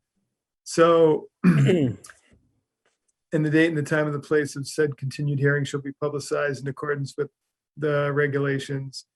And notice shall be sent to any person at the hearing who so requests in writing. So this has to do with when you're requesting certain information and you're saying you want to have the meeting continued because you want that piece of information to be submitted. So when applicants come, so as you can see here, it doesn't say anywhere in the regs that an applicant must say that what their reason for wanting a continuance is. They don't have to do that as long as there's consent between the commission and the applicant. And it also doesn't say that the commission has to grant a continuance. So again, that's just at the discretion of the commission. So as we've seen on some of these, you can reach a point where if you're really not getting any new information, people aren't showing up, then the commission can finally say, listen, this is going to be our last continuance. You need to show up to the next meeting to address the matter, or we're going to close the hearing. Okay, And make a motion. So go back to the Christopoulos, and does that mean that at our next meeting, we can't say to them, we've decided that we've voted not to have you, that you're done with us? Or do we have to do we have to say, oh, you came, I'm glad to see you. You have no new information. If you don't have more information by next month, then we're going to just, write you Deny off. the project. Yeah. Yeah, so to answer that, if we get to the next meeting on the 16th and they show up, the commission is not obligated to continue any further after that date if you don't want to. Okay, if you think you've seen enough and you don't have any new information or you don't want to hear anything more, it's your decision if you want to close the hearing. So we could close the hearing then on the 16th if we felt we weren't. Absolutely, yep. Okay, all right. The only reason, okay. the only thing I would say, and the reason why we grant continuances oftentimes is because you'd prefer to try to get to an endpoint without getting into an adversarial relationship or before you're just denying projects all over the place because people haven't, come forth with this or that in a timely fashion that you would like. So we've kind of been lenient with the continuances because we're trying to get to an endpoint with these projects and allow as much time for the applicant to provide the information so they can't come back and say, oh, you just cut me off. You didn't give me enough time to do what I needed to do. But obviously you do reach a point where you're not just going to continue it forever. So you got to get to a stage and say, we're not getting anywhere. We have to make a decision and close the hearing. So if it's your feeling that we're at that point with some of these, and by all means, you're not obligated to keep continuing the hearings. But we're going to get a lot of lawsuits from this too. So, Well, that's what you got to consider is, do you want to just continue to, shut people down or give them the benefit of the doubt and then, But see if David, you the can. other thing is, you're here at 10:15 at night. These meetings, it's a little bit late, and I imagine, you're glad you don't have to drive home. Yeah, no kidding. Well, that's why I get paid the big bucks, Yeah, really. There you go. So now that maybe my Zoom won't cut out on me, so I finally went to the handy dandy cell phone and just shut down the computer for whatever reason. But so here's where I stand on this continuance stuff. Some of these applications that have been continued and continued and continued and continued to, I guess I get the wonderful phone call from the wife today saying, hey, you just been served papers, you're being sued. So I get home and I know what it's from, obviously, and I go and I start to read it. And chief complaint number one of why we're being sued on this project that we denied is because we continued it too many times. So if we as a commission are being sued because we continued this project twice and they weren't happy about it, well, then why do I have to sit here and continue granting continuances on the other side? If I have to be subjected to a civil lawsuit because I made a decision based on factual law, and the chief complaint number one is because I continued it twice. So I think we need to really think about, I don't know what we can do to enforce, this. Let's just continue to drag out the process, because unfortunately that's where I feel that this particular project is going. Is it's not being continued because they're still trying to get some facts together. They're continuing it because they're trying to delay the inevitable decision that we're going to make based on their exact area. So for me as a commission member, it's frustrating because, we sit here and, some meetings will be normal, other meetings will be, late like this. Like, we're putting our time into these projects and trying to make decisions to better the town. And you've got some applicants that are, for lack of better terms, wasting our time, and continuing and being put on an agenda that maybe they don't need to be put on the agenda. Or maybe there are people that are coming to a meeting to hear this specific project that have to continue seeing that it's continued. And, right now we're via Zoom, so it's not that big of a deal if a project is continued because somebody's sitting in the privacy of their own home. But what if you have somebody that drove an hour to come to a meeting and didn't know that it was continued? That's the other thing. Well, we It's had not that getting case happen. Yeah. We had that case happen a that drove while all back. Boston, so, one, continuing it constantly, two, not notifying of continuances. At what point do we just say, hey, you know what, you didn't notify us, we're just going to close the hearing and close your project and rule against it? Like, there's got to be a line that we can It's like having. draw to say, this is what it's going to be, exactly. Also, We I have respect. I have another question though. Well, too. if I could just comment on a couple of those points real quick. First, I think the reasoning in that lawsuit of what you mentioned, Ron, as far as one of the reasons why they filed the lawsuit, I think is pretty rare and uncommon. I've never heard that being used as a reason why somebody is appealing or submitting a lawsuit for our decision. And also, you have to realize that the lawyers are going to throw in whatever they can. They'll throw in any sort of comment, whether it makes sense or not, as part of how many things they're going to say we did wrong. That's just normal in terms of lawyer submittals. And So again, it's funny that was the very first complaint on the file, is because we continued it. yeah, I've never heard that before, and that's kind of strange. I didn't get a chance to even read this yet because I haven't actually seen a physical copy of it. So, It's 3 inches thick. yeah, I'm sure. But also, I want to time find we- out something else. They request continuances, but then nobody shows up to see if we actually continue it or not. They just assume we're going to continue it. Nobody has to show up to see if we actually do or not.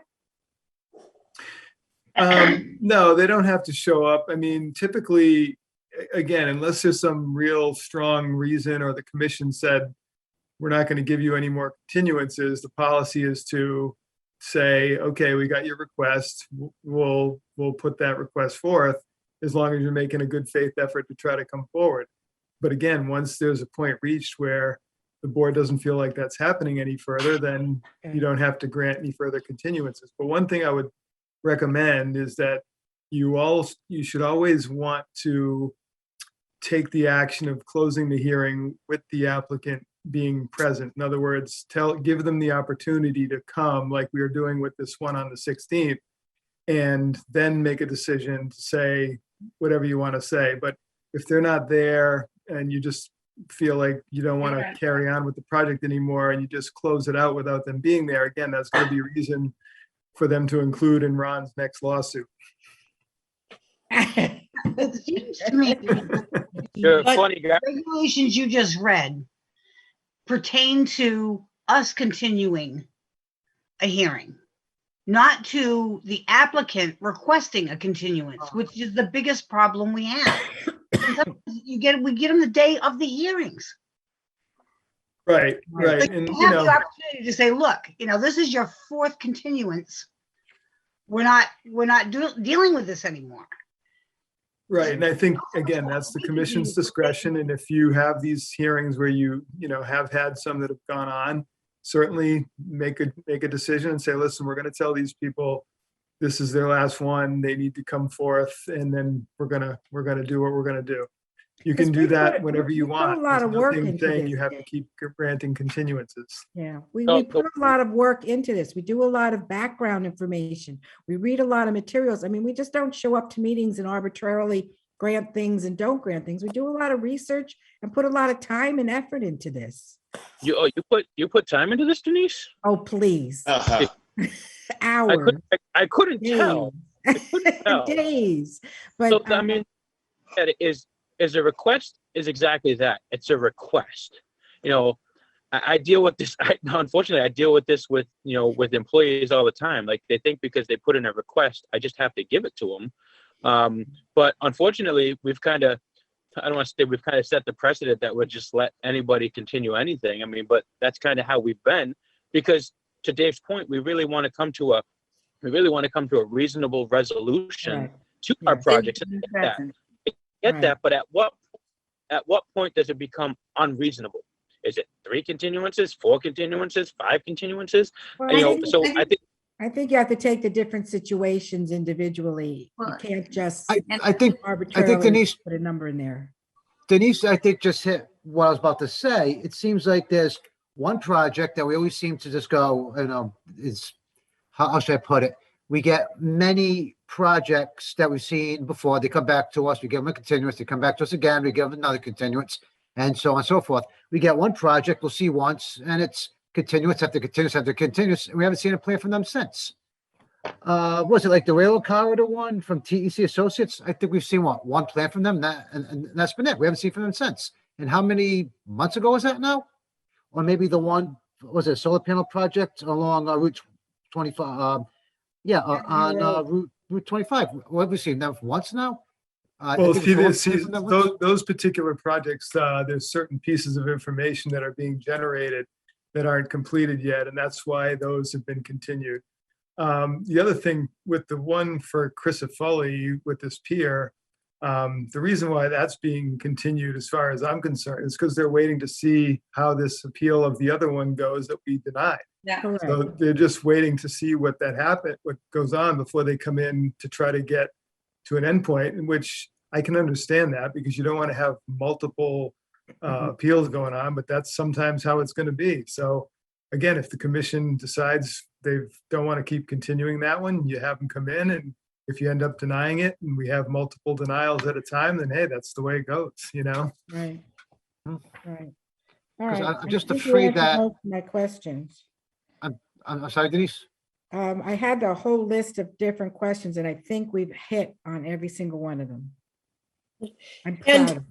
I believe, Dave, if we are going to continue something, we always put the reason why we are continuing. If it's our decision to continue, we don't have our filings, we don't have DEP, we don't have this and that, whatever. So whenever we continue something, I believe we've stated why. Yeah. Correct? Right. But even in that instance, we're doing that continuance with the consent of the applicant. In other words, if we said, geez, we don't have this information and we'd like to continue the hearing, and the applicant said, no, I don't want to continue the hearing, then we can't continue the hearing. We have to then close the hearing and vote on the information that we have. But they always are obviously going to want to let us continue it because they want to see the project get approved. So even though we're requesting the continuance or we're recommending it because we don't have this or that information, it still has to be with the consent of both parties. If they don't want it to be continued, they can tell us, no, I don't want a continuance. I want you to close the hearing and vote. Then that's what the commission has to do. But they never do that because they want us to continue on and hopefully get an approval. Right. I just wanted to make that clarification. You get to a point too where the projects start to get extremely confusing because you're continuing so many different things for different reasons. It seems like sometimes you reach a point where, okay, are they continuing it so that I lose track of what I've been thinking on this project or what information I've received on this project? I don't know. I think, but anyway. Yeah, some of them Okay. I think can be pushed along a little better. Maybe I need to start being a little stronger and saying, listen, you need to get something together here, because and I have said this to some of them. I've kind of said, listen, the commission's getting a little tired of continuing these. You need to come forth with something, and then usually they do. But others, because it's so busy, I don't always do that to the same degree, or some of them actually do have information that they're generating, which I am aware of. So I don't really, Right. press it that hard because I know that information is being worked on. So, Okay, I'm going to, if this is sufficient, I got two more things we need to talk about and it's getting very late. Okay. Ron, talk to us about the solar bylaw meetings. So You- that was, I tried to call you after the meeting tonight, just because I had some questions. One of them, so I guess I don't want to get into, maybe I could get into specifics. You can tell me if I'm out of line. I can't even hear you. Because I'm fine with being out of line. Can you hear me now? Hello? you're breaking up a little bit, Ron. Break up a little bit. Can you hear me now? Yeah. Okay. So, I haven't been able to attend a lot of the meetings because of work conflicts and the timings that they've been doing the meetings, but now they've kind of changed it to Zoom. They've been bumped it down an hour, so I'm kind of trying to work around my schedule so that I can be there. So I was on the meeting today. There's I think they'll like this one. There's a lot of discussion around tree clearing. There was something brought up about, do we have a tree warden in town? Somebody that watches the trees, essentially. So there's discussion around that and what's acceptable, what's not acceptable.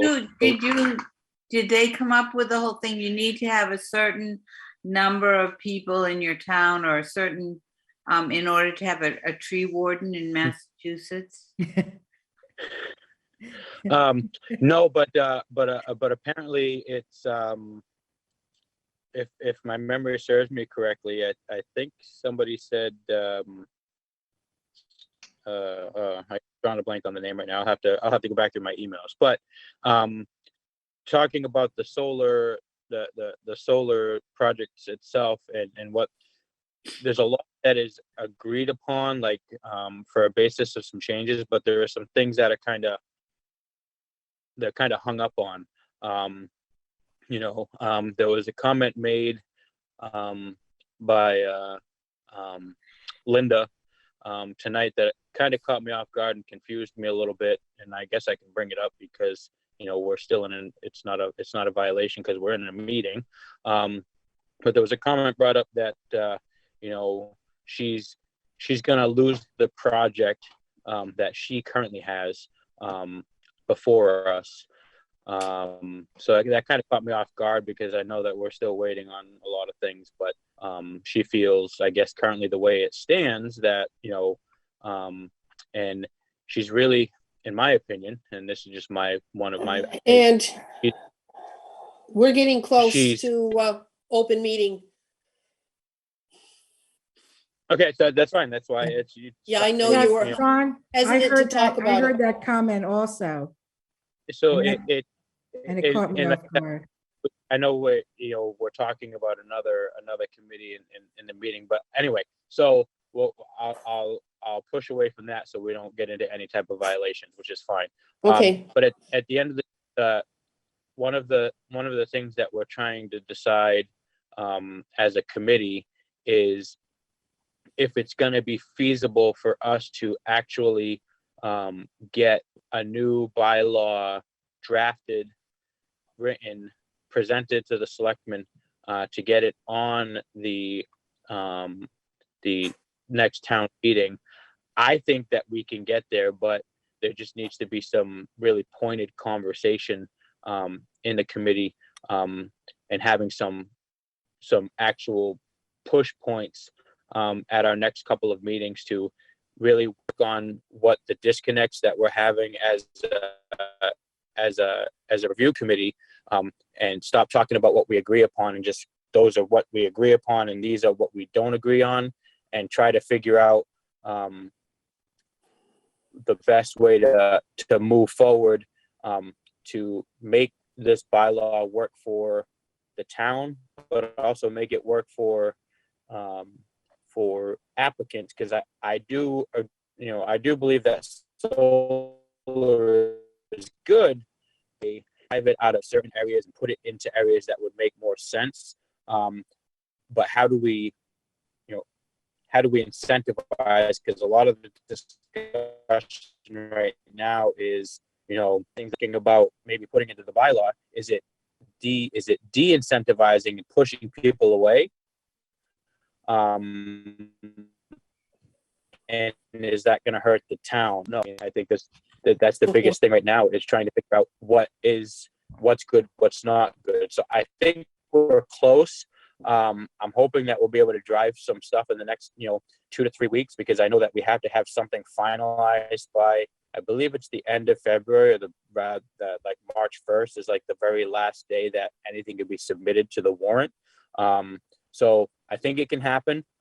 It's going to take some really pointed conversations, and the meetings are only an hour and a half at maximum. So, and they cut them off right at the hour and a half. So, it might take a couple of longer meetings, but I do think we're getting somewhere to help the town, but it's also going to help us as a commission also to be more protected about some of the decisions we make on some of these solar projects coming down. But it's going to be interesting over the next couple of weeks to see where we land. I think we're close, but it's going to definitely take some time to dig in and really Ron, hammer. thank you. I know I'm we glad got- you attended the last meeting. Mr. Pichette, will you please add to our discussion list solar bylaw updates so we are carrying it on the agenda? Yes, indeed. Thank Right, you. But Ron, thank you for attending that last meeting.